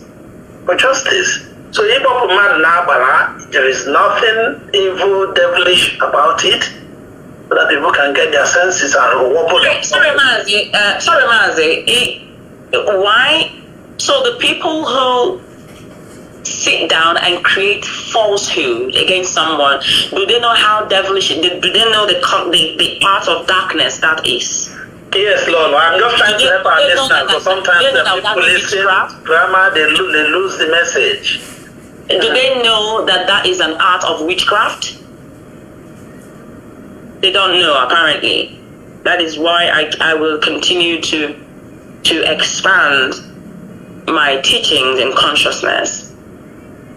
That is witchcraft, manipulation, and the rest of them. These are vices of manipulation, because you're creating this thing to make me, I don't know, to harm. It's actually just as we said already. To harm me, but in a certain way, to make me become. One, it could be for me to run away and not to be on social media. They've not given birth to the person. Like I said, Mazi Nnamdi Kanu is incarcerated, and that's the priority that I have, that he be released. When Mazi Nnamdi Kanu is released, then people will then understand what it means to be a warrior. They don't know me. I appear very quiet, and my demeanor, it causes of peace. But when you say a virtuous woman, it means a woman of valor.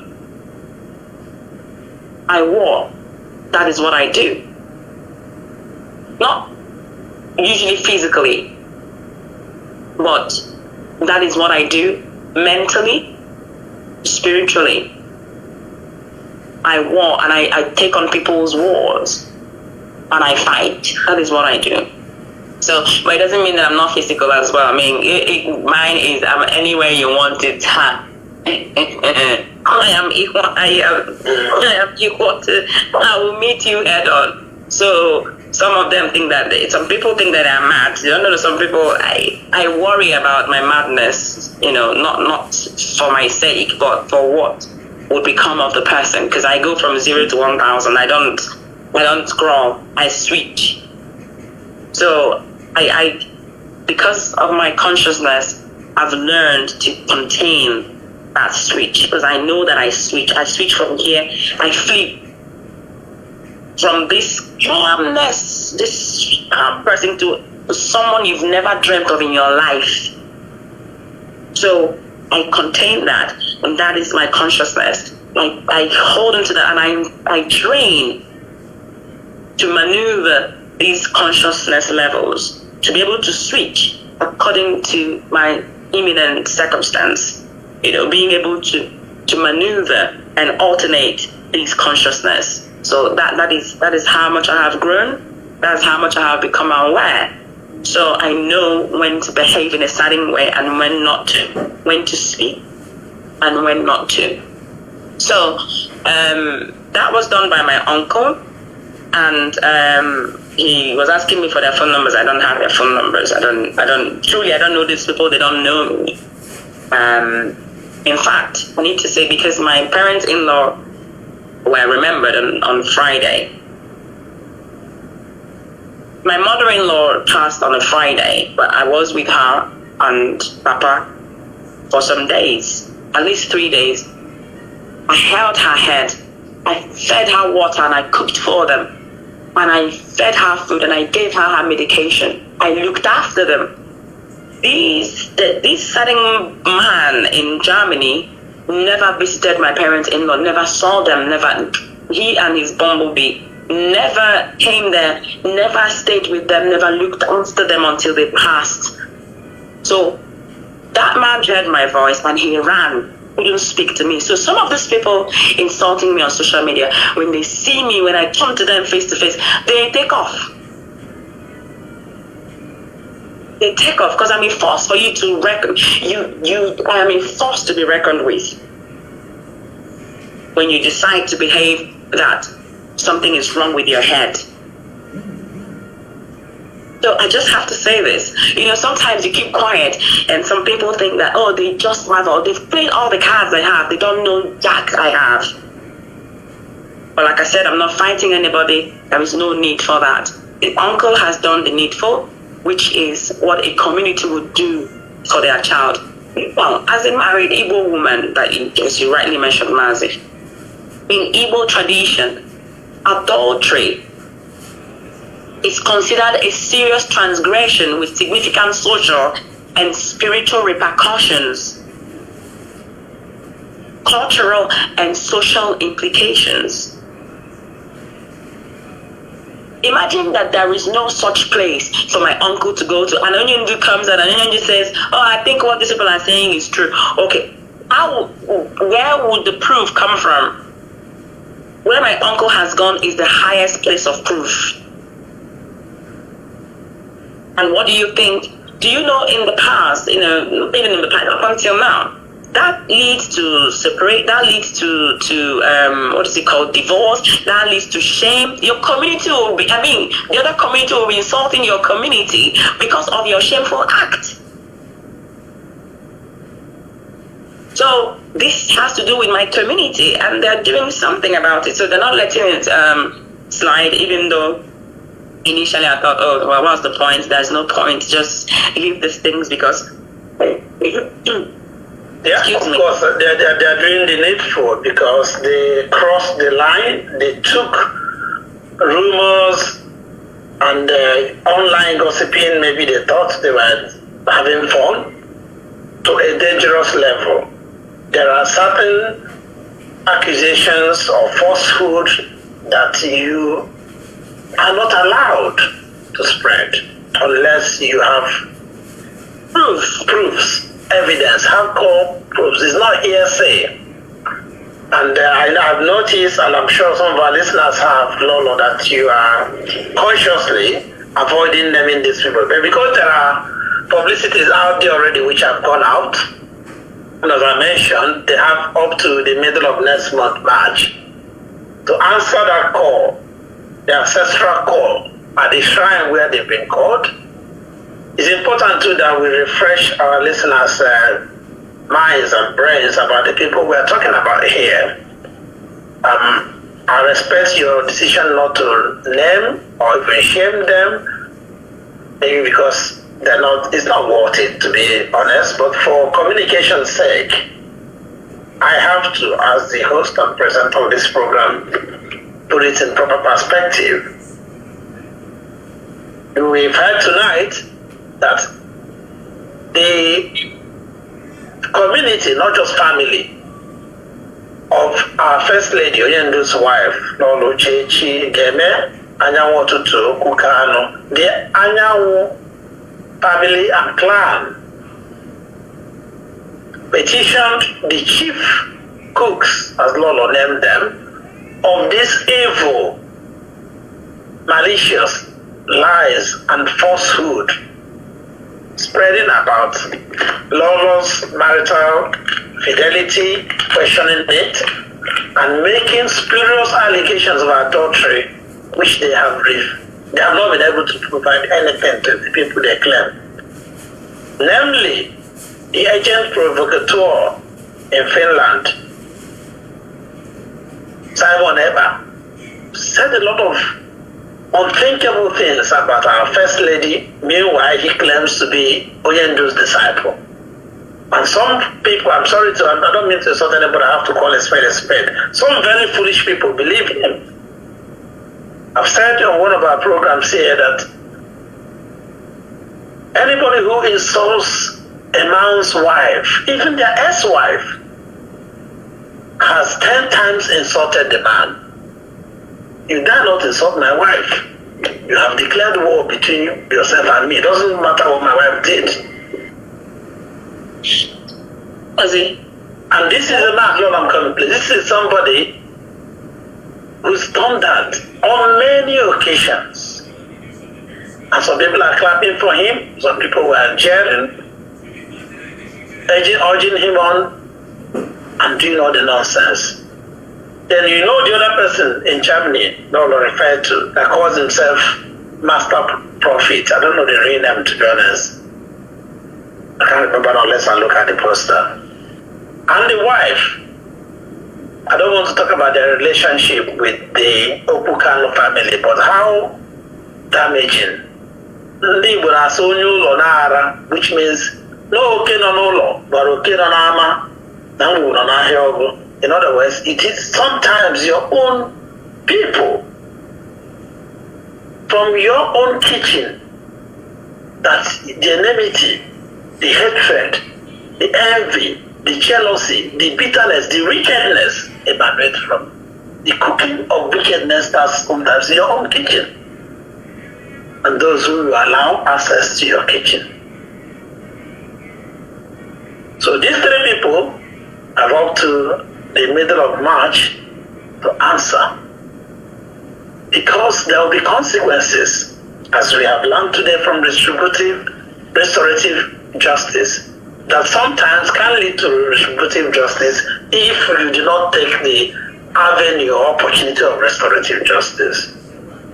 Unfortunately for Ebenina, I don't know whether he will have the opportunity of coming out to answer before middle of March because of where he is. And he led himself to wherever he is. Because he decided to turn Biafra restoration into a caricature, into a game section or money-grabbing opportunism. And this should serve as a note of warning to each and every one of us, regardless of the title, position you find yourself in today. You dare not joke with the spirit of Biafra. The consequences will be dire, not just for you, but for your children and your children's children. It's in the oath we take, or we have taken. Lola, I'll come back to you. I know how hard this is, and I don't know whether these people have any remorse, repentance in them, as we've been discussing on the topic earlier. But if they do, would you find a place in your heart to forgive them?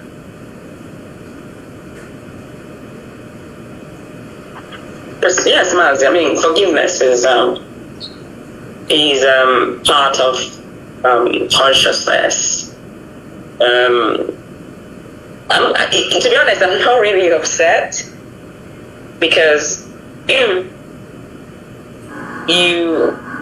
when you're upset about something, you do something about it. And like I said, I'm a transformational person.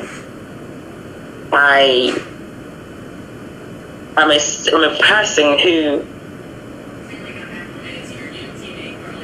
life without challenge, I think, is boring. I find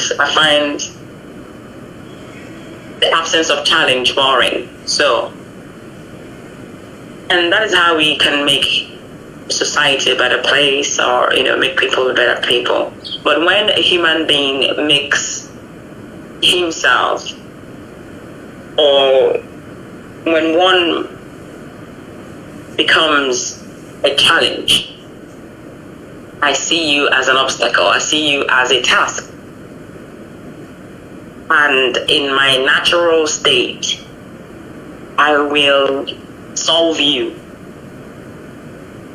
And that means obliterating, as my sister would always say, when you become a task, when you become an obstacle, I will obliterate that obstacle. Obliteration doesn't mean maybe killing, or you become a task. And I do very well with planning to deal with a task. And out of my natural gift, no task is above obliteration. So, I think in terms of forgiveness, I have forgiven these people, but they just have to go and respond to the call by our ancestors. Because some of the things, the spiritual consequences of this traditional belief, it holds that a woman's infidelity can invoke ancestral wrath. Yeah. So it can invoke ancestral wrath if she did it against her and her children. But if she did not do it, it can also invoke ancestral wrath against the accusers. Because the woman will call upon them and do the things that needed to be done to activate the call. So forgiveness, yes, I have, and I have nothing against them. But you can call me whatever you want to call me, but to create a story that does not exist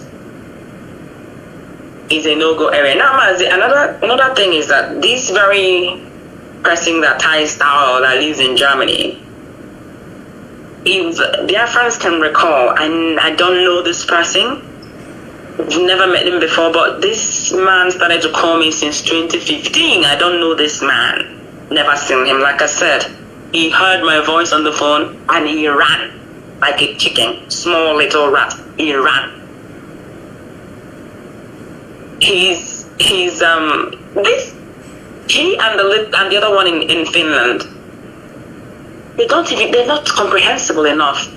They don't speak comprehensively either. There's always this distortion. So I see them as imbeciles. But if you recall, if you go back to 2015 and find out the rule, I nearly lost Nnabuikem. I nearly miscarried Nnabuikem. Why I have written a book is because it is my story, it is my pain, and I will speak it. I will tell my story because my story has lessons. This man battered and called. In fact, they went on to say Uchechi had been, what is it called? What's that thing called? Disowned? That I have been disowned by IPOB, and have been disowned by my husband's family, and what do you? But because I am strong, listen, I don't fight humans, I fight the demons behind them.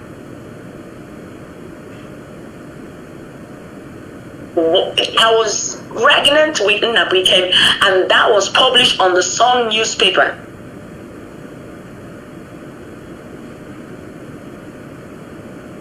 What happened? That I wanted a change of lawyer who was lying that he had seen my husband and had not seen him. And I wanted to change the lawyer. I'm having a program next week Sunday, but I need to I've not created a poster. I'll be bringing on a very important person who understands what loyalty is, who understands the art of loyalty, and that is Mazi Nnamdi to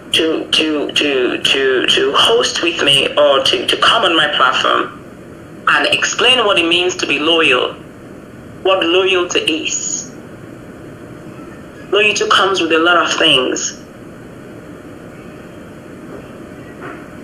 So it's something that I will speak further on next week. So I want a change of lawyer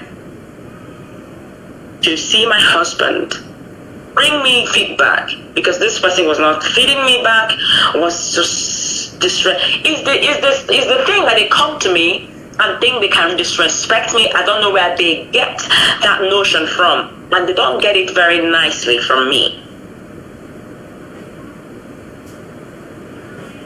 So I asked that this man step aside, and that was my crime.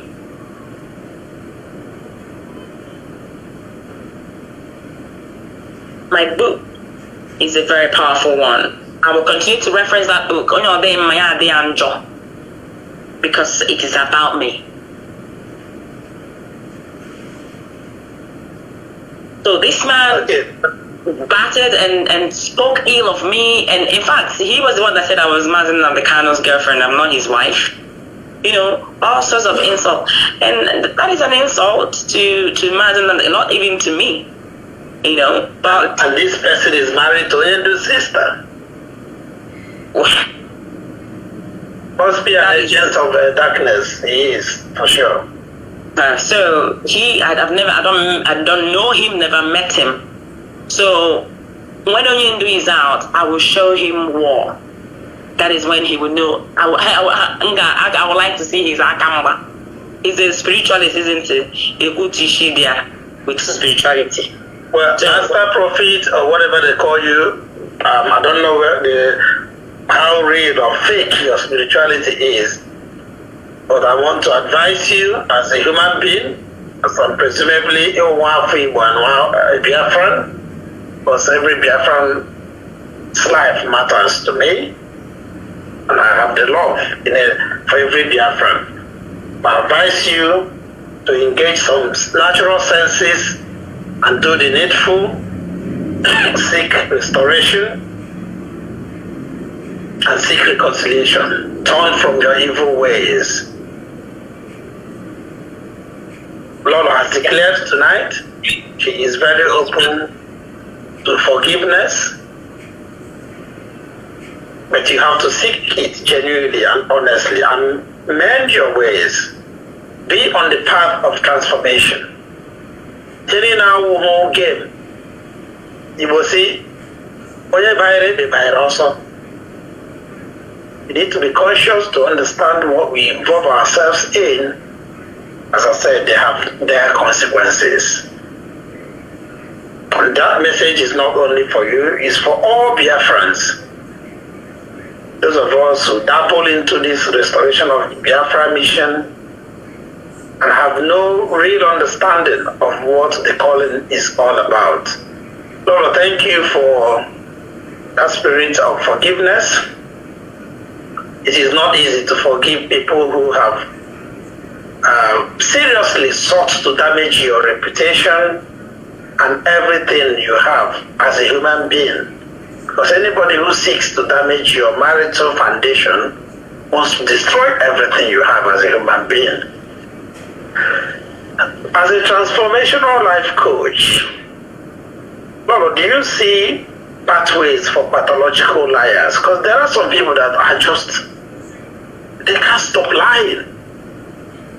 Do you think these people are open or amenable to reforms and transformations? Is anyone really beyond redemption? Sometimes I ask myself this particular question I'm asking you now.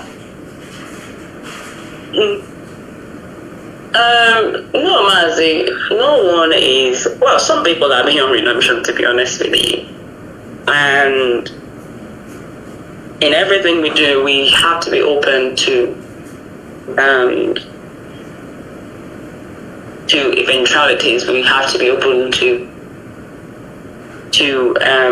every side of outcome and people. So there are people who can never ever change. I have seen that in the past, in fact.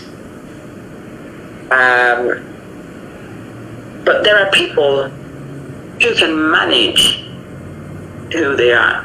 So that's why it's called pathological lying.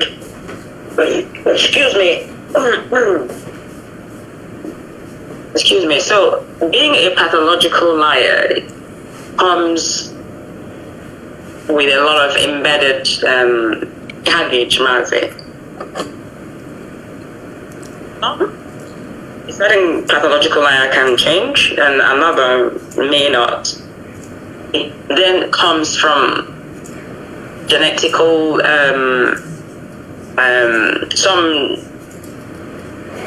it comes down to one, genetics, and it comes also to perhaps at some point in a person's life there has been some sort of teaching that they are still conscious of somewhere deep down inside of them. It's hard to say a pathological liar would change, but I won't be far to say that if a pathological liar becomes aware, becomes conscious, can't manage that out of them. But in that consciousness, what does it come with? It comes, sorry, not the consciousness itself, the pathological liar, it comes often without a clean gain per se. Some people just lie because they are so used to it. It is a part of brain, Mazi. I keep talking about these compulsions and things. They have to train that part. Because it's compulsive and it's more of a reflex. So these people, without even realizing it, so there must be something that's happened in that person's life. Nobody gives birth to a pathological liar who just grows and just starts lying. Yeah, so there are embedded issues. It has to do with behavior, maybe trauma, maybe, a certain type of person who, when growing up, fears being beaten or fears a certain kind of punishment, and then just starts lying, begins to lie, and over time they become so used to it, and compulsively they just, out of reflex, some has become so unconscious of it, Mazi, that they don't even know that they're lying. It's just the brain can't pick that part of reality anymore. It's dormant, it's gone, it's dead. So it's all about reactivation. That is why consciousness is important. It's an important part of life. So for a pathological liar, you must understand that it is usually not the underlying issue. Rather, it's typically a symptom, Mazi. Yeah, I see that as a mental problem. I kid you not. And I've said this to someone before. There is something underneath that there is a mental problem, which is I consider it as a symptom or a manifestation of an underlying mental health condition. And when I say mental health condition, I don't mean it in a bad way, not like a person who is mad or no. Just an example of what I have explained. It could be a certain thing that happened and, just triggered something. It's deep. It's a concept on its own. I became this intrigued by the human mind and human behavior. I'm going for my PhD, and that would be when I finish my course in transformational life coaching. I'll be doing my PhD in psychology because it's so intriguing. I became intrigued by the human behaviors and how humans can switch and become something else, and it doesn't mean that nobody wants to not say the truth, but they have indulged in this so much, or something has underlain in their mental state that part that picks up consciousness to say, this is the right thing, do it. This is the right thing, do it. Because when you're pathologically lying, you are removing reality, you're obscuring reality, you're making reality, you're making it become non-existent. And now that takes another type of consciousness. So Mazi, to cut this long story short, a pathological liar can be restored. There is a restoration for such a person, but it takes work, takes creation of consciousness in that person. Thank you very much, Lolo. The Holy Book teaches us that salvation is a free gift from God Almighty, Uchechigeme, creator of the universe. And that is the hope we have, that nobody is beyond redemption. Nobody is outside of the realm of restoration, as Lord Riley said. If only you seek and seek consciously. Because it says, freely we receive and freely we shall give. Giving is forgiving, just as sharing is caring. These are some examples of sound philosophical mantras. But we have to be in the spirit of truth, or a place of truth, for this to come into reality. It's within us to bring good words into this, speak them into life. Some people will say, practice what you preach. That, to me, is one of the best illustrations of embracing reality, practicing what you preach. Lolo, at the beginning, we've been speaking now for more than 2.5 hours. Wow, Lolo, I must admit, you're truly a lioness, a fierce one for that matter, because when we started giving your state of health tonight, this bug lying around and everything, I was thinking of cutting the program short to an hour, but here we are. So thank you very much. I must appreciate you once again, and I do hope our listeners and all Biafrans do appreciate you, not just for your personality, but also your humanity, the insights you have into understanding the human calling, and also the need to uphold it at the highest standards. Thank you so much, Ma. We talked a little bit about Igbo men and their newfound love for spreading malicious lies and falsehood and gossiping. Threading in rumors. Those of us that don't have real business now choose to thread in rumors, especially in this advent of social media. But I don't think it would be fair just to talk about the men tonight without also looking slightly at our ladies. We love them. We used to take pride in Igbo ladies, Igbo women. And that's why they accuse us that an Igbo man will always want to go and marry an Igbo woman. Maybe it's for a reason. But something has been disturbing to me. I know we may take this as another topic. I just want to balance this a little bit before we sign off tonight. Our ladies, again, especially those who are overseas, just like the men, have become thorns in the flesh of their husbands. I don't like to use the word partners, as we are taught here in Britain.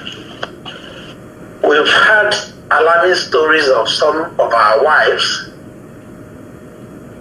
cooking, I want to borrow your word, cooking very dangerous, malicious lies and falsehoods against their own husbands, making unfounded false allegations for several spurious reasons best known to them. And some of these reasons might include to gain from the system, in quote, or state benefits. How can this be reversed in our community, and what word do you have for our ladies? No, just as you've had some, real tough words for our men, what about our ladies?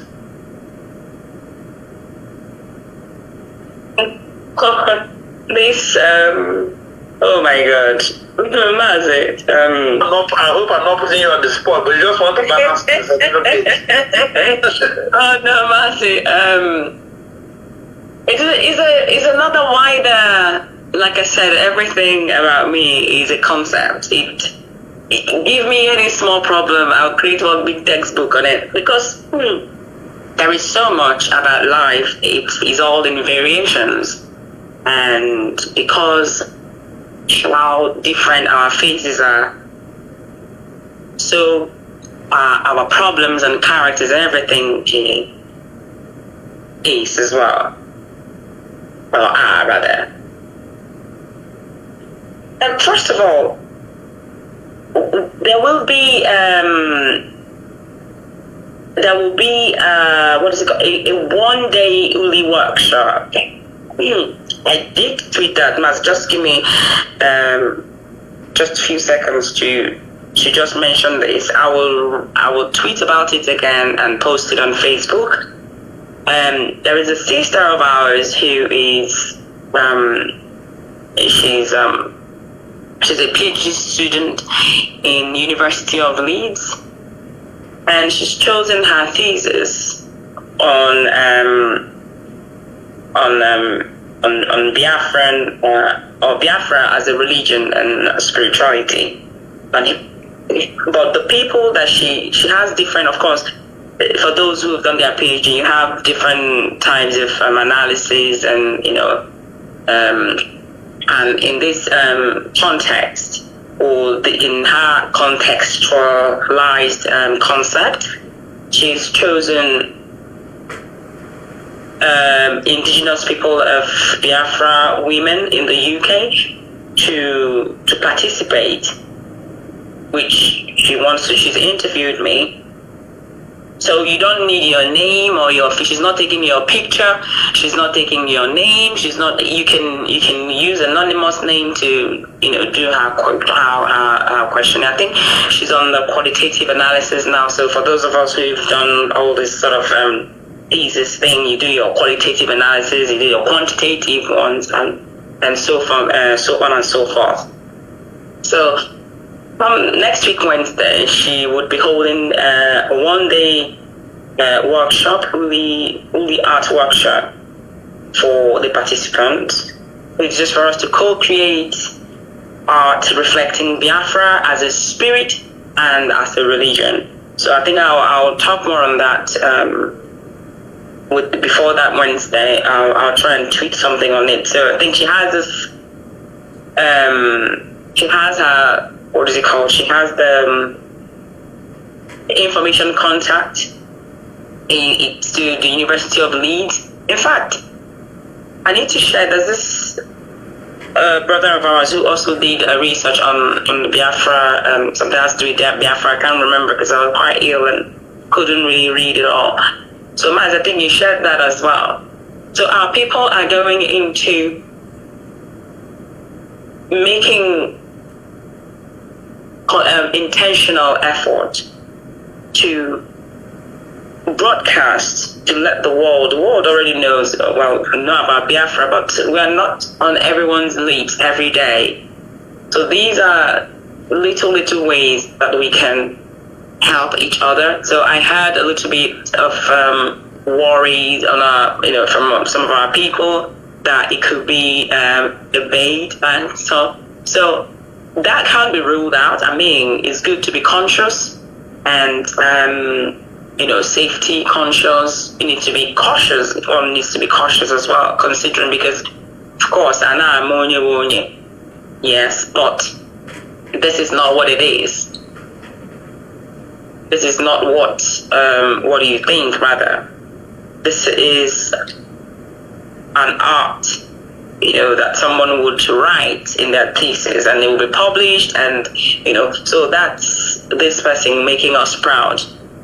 And I think she's tried to be a member, and I think she had issues. She's got a new baby, and, people can have issues and all of that. I think she's tried to join and all of that, but I heard that some people are not comfortable with that. But if you have nothing you're doing on Wednesday, please join us, because I will be there. Join us and let us all explore beauty of our identity, which is being Biafran. And as we always say, that it is a spirit and it's a religion. So we want to use that uli art to create these things that we say. So it kind of resonates with me in terms of the spirituality, not religion, the religion part. Because, well, religion, and I have no issues with religion, is just a semantic of spirituality. So it's just people have managed to separate the two and mess the religion up, and that's where the heat is from. So if you can, please join us and let's explore this together. So having said that, Mazi, thank you for that. For our women in overseas,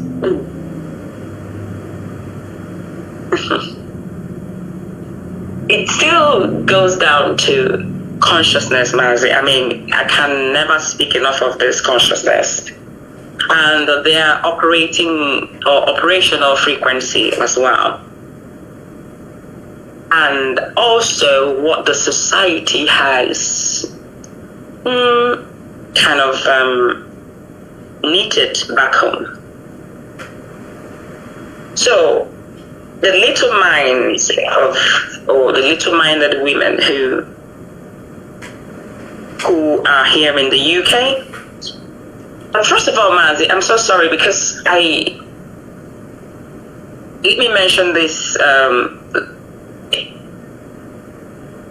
the person that we've just lost recently, who in fact was a listener to I think he buys into consciousness and he likes to listen to my broadcast.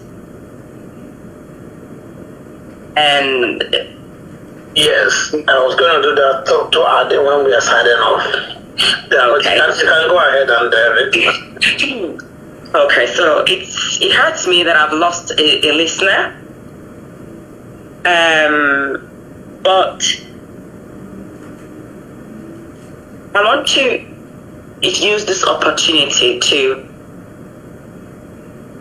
beg women, because in everything, well, men, of course, they have their duties, they have their impact to play. Being that women are the ones that stay most times with children, what your child hears you say is very important. What your child sees you do is very, very important as well. Now, I kid you, Nabi, I don't know if I've mentioned this. Nabi walked up to me one day and he said to me, "Mommy," with his pen and paper, he was looking so serious. He said to me, "Mommy," he said, they brought this chair, and I said, "Yes," Nabi came. He said, "Please, can you teach me how to know when someone wants to trick me. He said some girls tricked him at school and he didn't like it. So his classmates... They play him, trick him, isn't it? Yeah, they tricked him, yes. To play trick on him. So they played trick on him and he didn't like it. Nabikem was upset about it. I thought Nabikem, they were just playing with you. He said no, he didn't like it. Nabikem was he's a very serious person. He sat down, he came with a pen and paper. So why am I saying this? What your child hears you say and sees you do matters in their formation. So when you speak within Nabikem, you would see that as little as this boy, he has some level of conscious. At this age, he's attained some level of consciousness.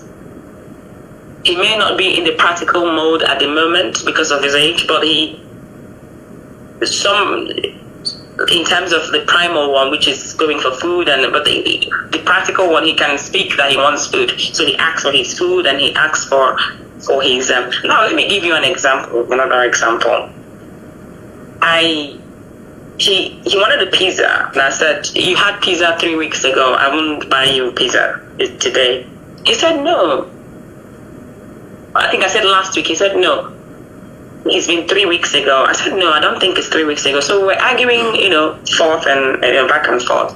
And I said to him, if I check my payment history and I find that I bought you pizza last week, I will not buy you pizza today.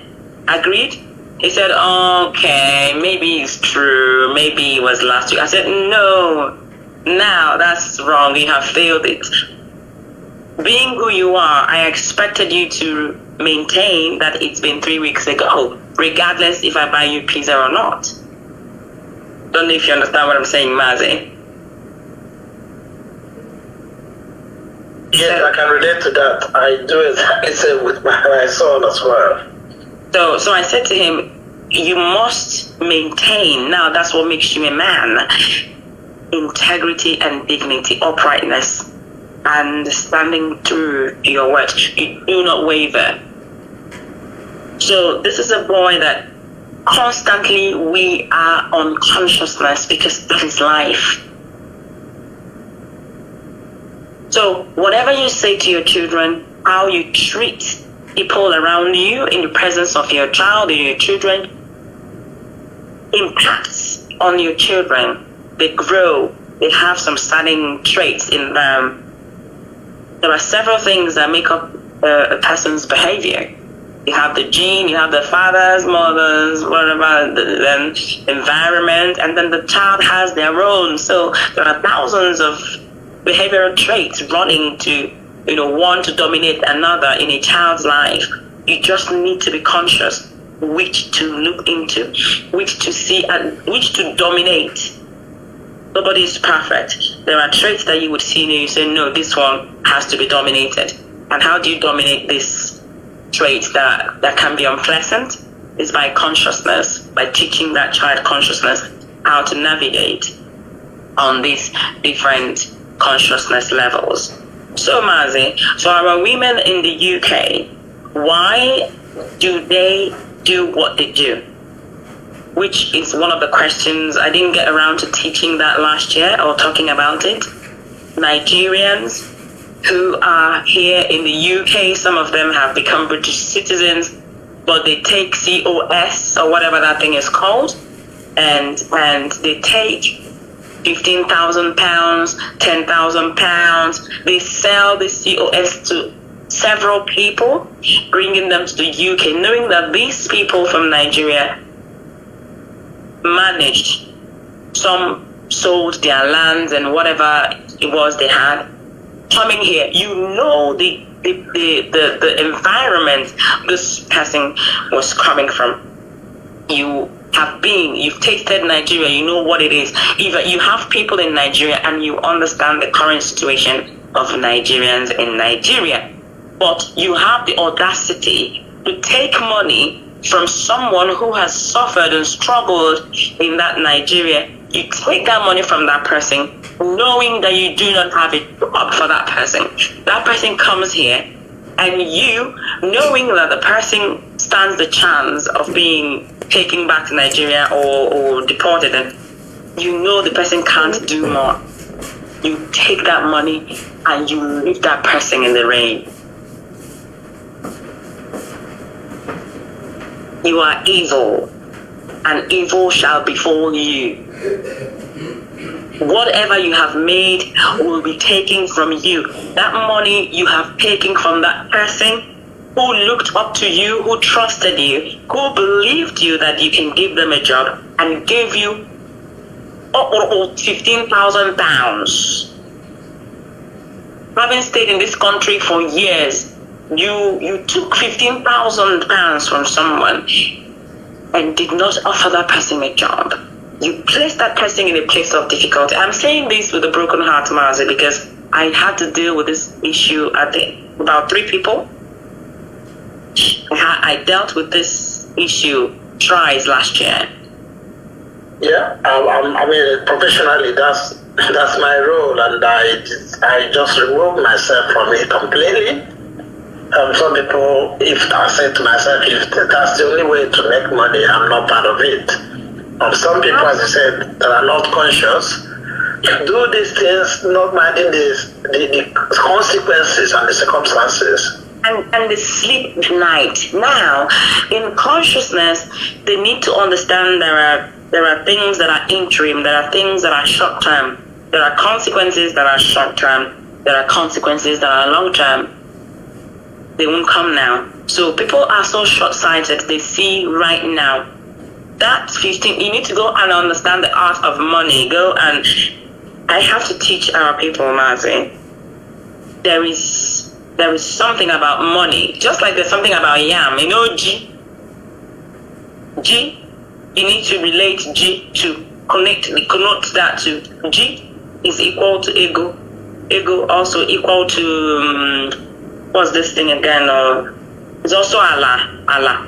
So these are, they are on the same, universal energy level, Mazi. It's not what I'm teaching today, but you need to be careful who you're taking money from. You have to be very careful. So why did I pick up that as well? Because these people come from a system where everybody is corrupt, everybody is a crook, everyone has a reason they're doing something. There is no purity of heart, and there is no clarity of purpose. There is always something. Everything is transactional. So Mazi, these women, because of the society that they have come from, because of how they grew up, a lot of people grow up unconsciously, Mazi. People just, I watch people sometimes and I go, oh my, I feel daunted. I start to feel very dizzy. And that is what consciousness does to you. You suffer a lot. I'm constantly suffering because these things are so glaring, the energies are so ever present, and they drain me sometimes. I get drained. So people don't know that, but as you're walking towards me, I think, Jesus, your energy, if you know how much I take your energy. There's this person who actually realized and stopped speaking to me and ran. He used to be, well, let me not call, with a wife, and he ran. He's a conscious person, but he's on a certain level, and he realized that I pick energies like mad, like magnet, and he ran. There was no point, because you can't lie to me, you can't hide it, you can pretend all you want. I see through you. So these women, they come from a society where they have known nothing. There is no true love, Mazi. There's no true love. There's this thing I wrote when I was, I didn't know that what I was going through was this transformational thing and consciousness. So I do write about a lot of things. It just comes and I just write them out. So in that piece, I wrote about the strength of love. It is stronger than that, but people are unaware of what true love is. But true love, they try to grasp it. It's not just what you say to people, and it's not just what you do. It's found in the consistency of what you do. So these people, out of what the society has been knitted or formed, they grow up seeing men, not just seeing men, the men themselves are told that they are the men. You're doing a woman a favor by getting married to her. And you know that we have more chauvinism than liberal. We have more chauvinism than liberal. But chauvinism is not a bad thing. If the male chauvinist is conscious, he would control some certain things. So part of the thing that I have overcome over the past few months in my training as a transformational life coach is understanding that everyone can be themselves. It's just understanding your conscious level, how you can alternate, And as a life coach, I used to just want to transform someone or teach something, and that's it. Oh, I'm a the way coaches do this, play left, do this left wing, no. One of the things that I've also been transformed of is just laying all the possibilities, options on the table, and let that client pick the one that they think resonates with them. But the special thing about me is that I walk with people. I don't just coach. I walk with you every step. And I review. And I help. So these women pick from the society that believe to gain sustenance from a man. The average person from Nigeria, the average Nigerian woman's mentality is my sustenance is on average. So people should not get me wrong, not all the women. Even some who are actually making well-meaning out of their life still have that mentality. You see a man, the next thing in your head is how to up from that man. So the story going around here in the UK where these women are leveling, these heinous or, false allegations against their husband for state benefits. It is the mindset, Mazi. It is the mentality. And I will continue to say this. I only took this few years ago that before people get married, they should ask themselves why they want to be married. I mean, is it just the name, is exciting? It's not. I've asked my sister's husband, there's a question I asked him, and he said, please, don't even go there, please. But it's a personal question. So very pertinent one, even in counseling. I mean, people should actually take marriage counseling before marriage, not after marriage, very seriously, because that is a very pertinent question. Why do you want to marry this person? Why do you want to be with this person? Some people want to be with the man for a certain thing the man would do for them. So some of these women married the man to be here, to be abroad, to go to wherever. Now, you do have issues. Everyone, of course, there will always be an issue. Even siblings do quarrel, so how can you not have misunderstanding? your spouse, with your husband, or with your wife. That is ever present. I mean, it helps you to grow. But when that happens and you intensify it, broaden it, add salt and pepper to it, falsely accusing that man,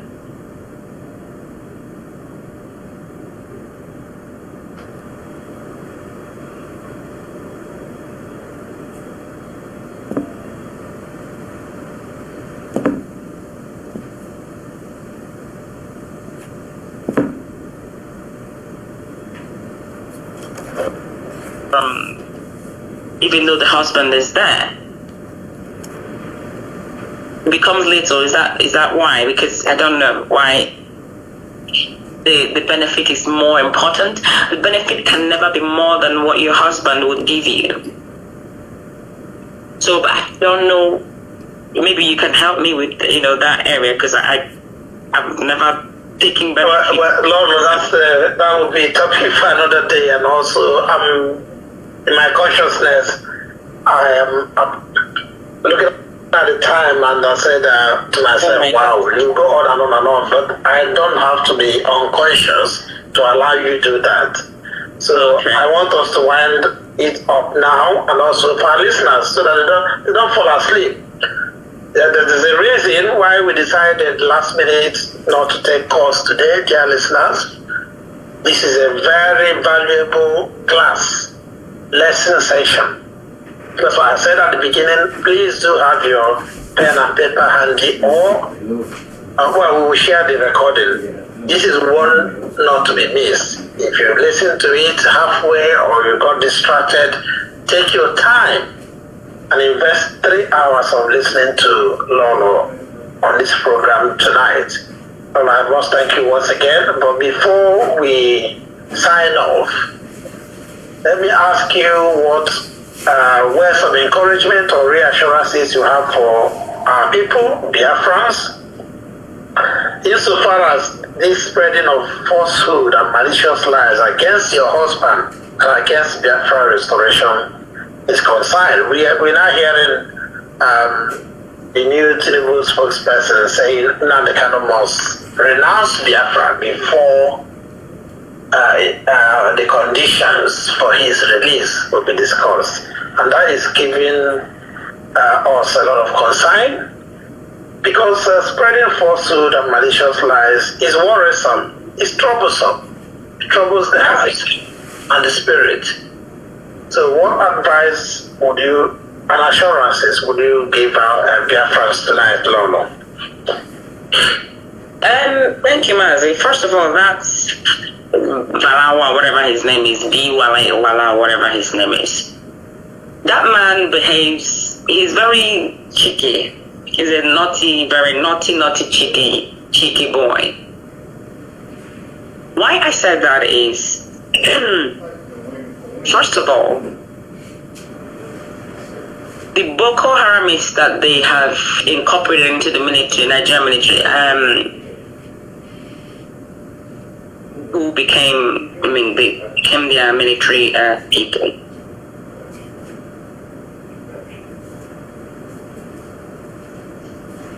I don't remember seeing the Boko Haramists, because they are still carrying on and killing people. In fact, now in the military uniform. I first saw one of he was being asked why he spoke against Tinubu, and now he's become his spokesperson, and he was meandering. And he was, thinking about the bush. And even though he did say, of course, the reason why he did what he did, which also goes back to people just being empty and playing games just for their own benefits. Very inconsistent. That is a hallmark of hypocrisy, isn't it? Yeah, absolutely. So, saying that Nnamdi Kanu must renounce Biafra, are you insane? You're an Hausa man. How can you renounce being an indigene of whatever house of land? I don't know where he's from. How can Nnamdi Kanu denounce Biafra? He's a Biafran. For Christ's sake. So that was I understand what they're doing because because they are the ones holding him. So they behave. We have him. So what can you do? So they are pushing. They are pushing, and they are pushing because they know they can see that Igbos in general are not doing what they should do. They have not come together yet. It's a promise that when Igbos come together, they will let Nnamdi Kanu go. They will let Nnamdi. They're trying to provoke us. They are trying to provoke us. But we will continue to keep our calm, study the movement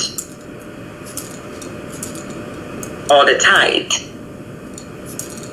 But be rest assured that Nnamdi Kanu can never denounce Biafra because he is a Biafran. He is a Biafran. He is an Igbo man. So telling him to apologize that, what did they say, Christians do born again. Now, you as foolish as he is equating what we do to sinners repenting and becoming born again.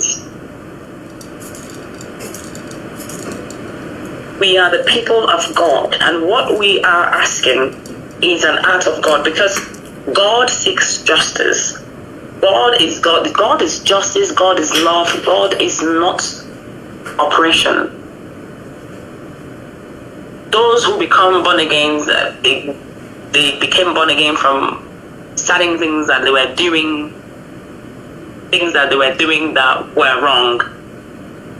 We are doing nothing wrong.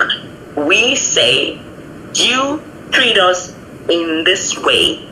You malign us, you harass us. We need seaport, we need this, we need that, we need this, we need this. And you say we must say that we have offended you. You must be mad. You must be mad. And that is why Nigeria has become a place of ridicule, because those who govern in Nigeria, they are aristocratic.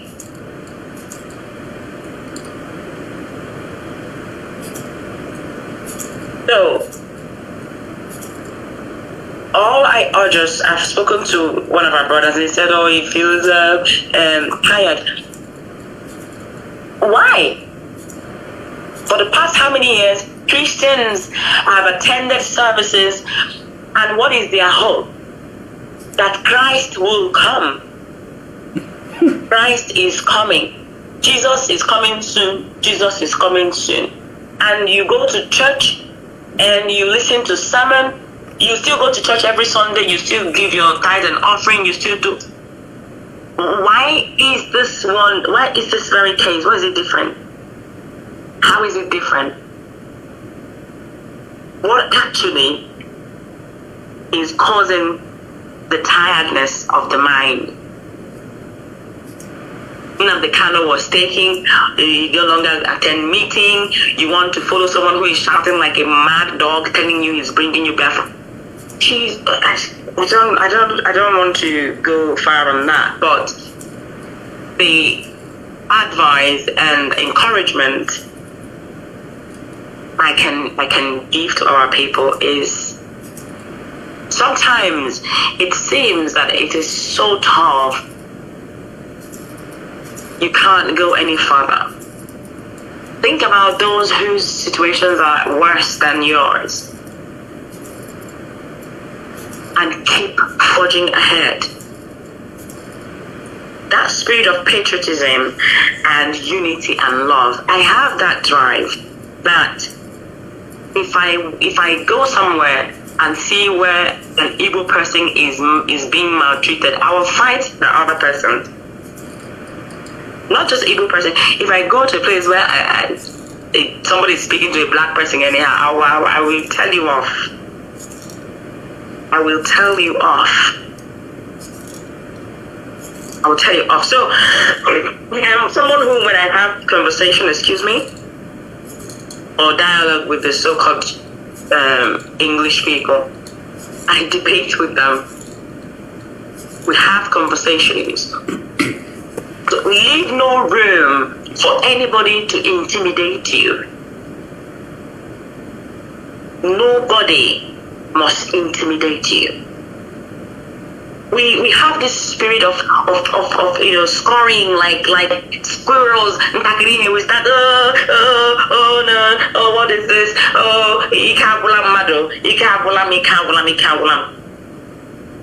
But you all came out and said, Nnamdi Kanu, keep going.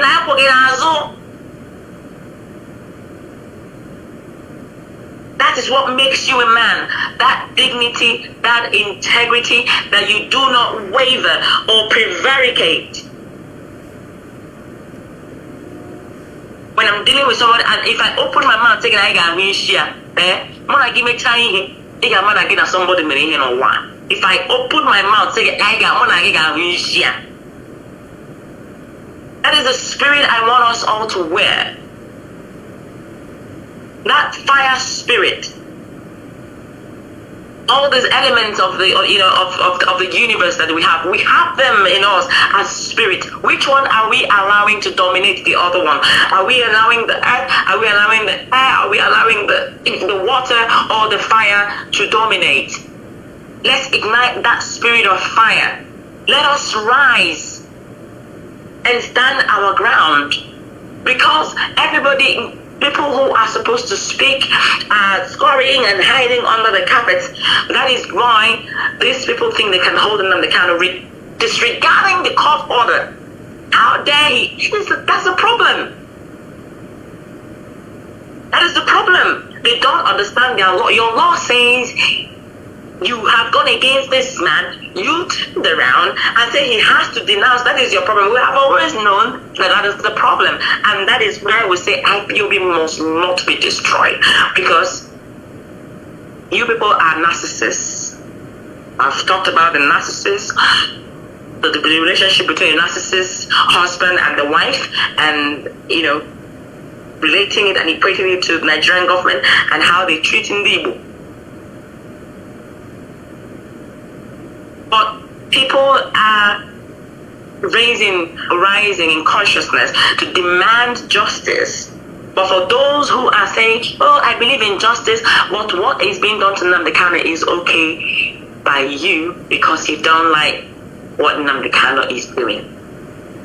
If you don't like what we are doing, profile us with a solution and we will debate it and we will look at it and see if it is okay by us. And then we can talk about it. You're holding on to someone. There is no reformative or whatever justice. There is no there's also transformative justice. Mazi, that's a different topic. And entirely, which is something actually that the government can put in place. We can demand for reformative justice and transformative justice all together. Or restorative, sorry, I keep saying reformative. So, great Biafrans, let the fire of brotherhood, let the fire of self-preservation, let the fire of safety, let the fire of generational preservation be ignited in your heart tonight. That you stand your ground and say that these that we are doing is for our generation. As a people, we have long been sidelined, we have long been maltreated. Everybody is saying it. I will keep calling Sowore, using him as a reference point. It is that Igbos are targeted, that alone should make you start the way you go and fight. You know, someone hits hits your child and leaves the other person's child, and you can't go. That spirit of protection, that spirit of preservation, that is a basic human instinct. And I'm a preacher of it. That instinct, that reflex that comes for you to defend yourself. Defend yourself in your workplace, defend yourself even in the house. Siblings defend themselves from each other. When someone says, oh, you did, you say, no, I didn't. You defending. So this idamba, I don't understand where it is coming from.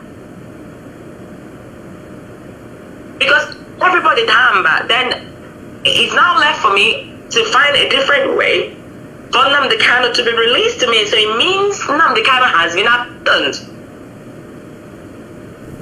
There is a fire that will come from the people that would push. It becomes a catalyst to what we seek.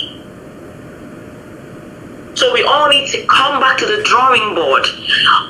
For those who listened to Nnamdi Kanu for 10 good years, Nnamdi kept shouting on the radio every day, Nnamdi Kanu this, Nnamdi Kanu that, Nnamdi Kanu said this, Nnamdi Kanu thought and thought. Sometimes he broadcast twice, every day. And today, Idhalamba. How? I don't make it make sense to me. How? It means that all he thought, you did not listen. Mm-hmm. All you liked to hear him was roar like a lion and speak English. Oh, Dario, Sawyer, you were doing that. What do we are formidable. Do you know what it is? That will teach you the art of formidable. That's right. What it means to be formidable. Rhetoric, recitation, and sloganism. Which is a danger. Yep. It is a danger. They will rhetorically push you and you fall in you by any megota. Give it to them, Lola. Give it to them, Lola. Say it. And they move by the side. You kept saying direct, we are here. You're the one that will be you. It is you who will betray me. He told you. It's there. And the next thing, somebody insults Nnamdi Kanu. You think that monkey in that midget in Finland was insulting me? He wasn't stealing Nnamdi Kanu. But your brain, your frontal lobe refused to understand and analyze and see between lines. Nnamdi Kanu is incarcerated. You cannot expect him to perform magic from where he is, or solve problems from where he is, or the Iranian who are on the outside to understand the implications of the destruction of IPOB, what it means to us as a people, and refuse, because that is my crime. I have stood and refused to allow IPOB to be destroyed because I understand the capacity of which IPOB operates. If you open your eyes and understand the capacity of IPOB, when you go and water flower, the flower you like, ogo, that ogo you like, in your backyard, and you watering it and he's bending his neck. Why do you think he's bending his neck? Tadeyanuku is not holding it enough. You can get a bucket, fill the manure, sand in it, and protect that plant and build it with aja here, and then when you water it, it just grows. And provide oshishi. I would watch my mom. She will provide oshishi for ogo. You see the ogo, obido piam, obeka was people the next day. Obido na hari. That is what we need. You don't sit beside That is sometimes I don't even know. I don't really speak to much people because you need to operate on a certain level for me to communicate with you. So let us all grow up. Let us wake up tonight. Let this 2025 ignite that fire. Let it begin to burn. You go to Christian church revival. Revival, yeah, it's our revival. Revival tonight. Tonight is our revival night. Let us begin to allow the spirit of fire in us to burn every injustice, to burn every malicious lies, to burn every stronghold of the enemy. You're Christians, but you don't even know the power as you don't even understand what it is to be a Christian. Because we also are unconscious Christians. You go to church just to be seen and be called a Christian. And they behave as if God is stupid, like God can't see their heart. Why do you go to church? That they're a Christian. And why do you pray to God? Why do you call on God? 99% of people in that country are our people, Africans, calling God for one reason or another. For testimonies, material testimonies. That's all. For visa, for husband, for fruit of the womb, for this. Nobody. How many of you wake up in the morning and say, "Thank you, Father, for the sun. Thank you for the rain. I glorify your name. Order my steps in your word," and you walk. Stop asking for food. Oh God, open my doorways. How many of you pray to God and say, "Order my steps"? Give me miracle alert. And order.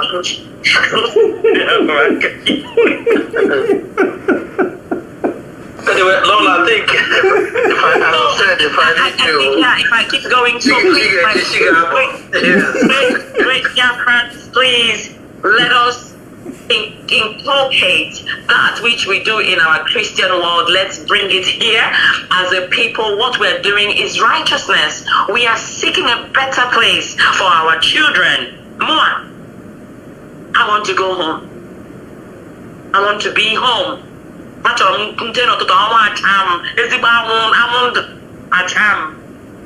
early morning vitamin D, we need it. You know, so protect yourself as you're protecting yourself consciously. Also look after yourself. It's cold. I'm recovering, but in terms of your skin and the rest of it, always incorporate castor oil to your skin regime. It helps this ankle pain and knee pain. Please always add castor oil to yourself, put it on before your body cream, and thank me later. So I'm saying that because I usually get and thank you very much, Lord. Thank you very much. God bless you. Transformational life coach. You're also a traditional organic healer. Thank you so much, Lolo. Thank you. Listeners, you've heard Lolo. Wow, over 3 hours of valuable lessons that you cannot even get from any university curriculum. Transformation stoke the fire of revival. That's my payoff line tonight. And in this year, 2025, our year of true positive transformations, which we have already begun here in IPOB UK, Lord has said, giving you all the pieces of advice that you need. All I can add is key in. Move. Not just a slogan, but in action. Remain resolute. Anchor yourself on all the teachings Oriental have passed on to us over a decade. And retain faith in your walk. Because just as faith without work is dead, work without faith is equally moribund. Once again, I thank our special guest for this month of February. Oyedu's beloved wife and our own dear First Lady, Lolo Uchechigeme Anyanwụụtụtụ Okwu-Kanu. Lolo, thank you so much for being with us, for believing in us, and for being a pillar to IPOB UK and IPOB worldwide. We know that we can always count on you on this program, the UK Time Out on Radio Biafra, and you'll be there for us to teach our people, to spread your love through teaching freely. I must also thank our IPOB UK entire family. We had a very fruitful meeting last 2 nights ago, and I urge you all to take into action our resolutions. By the special grace of Chukwuka, we are already revived. It is not by might, it is not by power, but by the spirit of Chukwuka. And it is not also, I've learned a lesson personally, and it's not also by the crowd. Yes, we need the numbers, I keep saying, when we will go for referendum. But in the actual task of leading this battle to the God-ordained goal, I've also learned a lesson that probably the fewer, the stronger. So those of us who are principal officers, you know all we are doing already as part of our transformation. Chukwuka will see us to a logical conclusion. We need to shed some weight off us and be lean and fit and strong at this stage of the battle. I want to thank the IPOB UK Media and Innovation team, Mazi CJ Chiwike, Mazi Sam in particular, and others for your contribution to this program every week. I cannot end tonight without also thanking Mazi Chukwuemeka Lozie, our anchor of Radio Biafra, who has been very fervent and very supportive to ensure that we come to you loud and clear. Next week we will return with a very strong panelist, or panel I should say, of the leading IPOB legal and compliance team members. Laura Caro Monde, who is our head IPOB UK legal and compliance team, and IPOB Worldwide Special Rep will be with us, together with Mazi Nnamdi and Mazi Azubike Afonsus, who are all legally trained minds, to discuss the topic, restoring Oyendu's bell, a matter of urgency. It's another one not to miss. Join us next Sunday. Before I sign off, Lolo did mention one of the IPOB UK member who loved to listen to Lola and to learn from her teaching. I didn't know that until he confided in me, but sadly we lost him. My friend, my brother, who is also based in my own city here in the UK, Chief Philip Ndubisi Leme Omeroha, popularly known as Plush, pioneer member of IPOB UK zone of family, who passed away sadly 2 weeks today. His earthly remains will be committed to Mother Earth on the 14th of next month here in Leicester. Our thoughts and prayers remain with his young family and those who he left behind. As we mourn, we don't mourn like those who haven't got hope, because our hope is in Chukwuka for the full restoration of Biafra. This brother is somebody who assiduously worked hard and wished that we restore Biafra so that he can, like myself, return home. Our prayer is to answer the call of Chukwuka in Biafra land so that our bones and remains will be buried in our ancestral soil. But we take it in good faith. From me, from here, it's a very good night. God bless you all. Good night. Good night. Lola, good night. Lola, Chief, and there win. Lola, thank you so much. There win. Bye bye.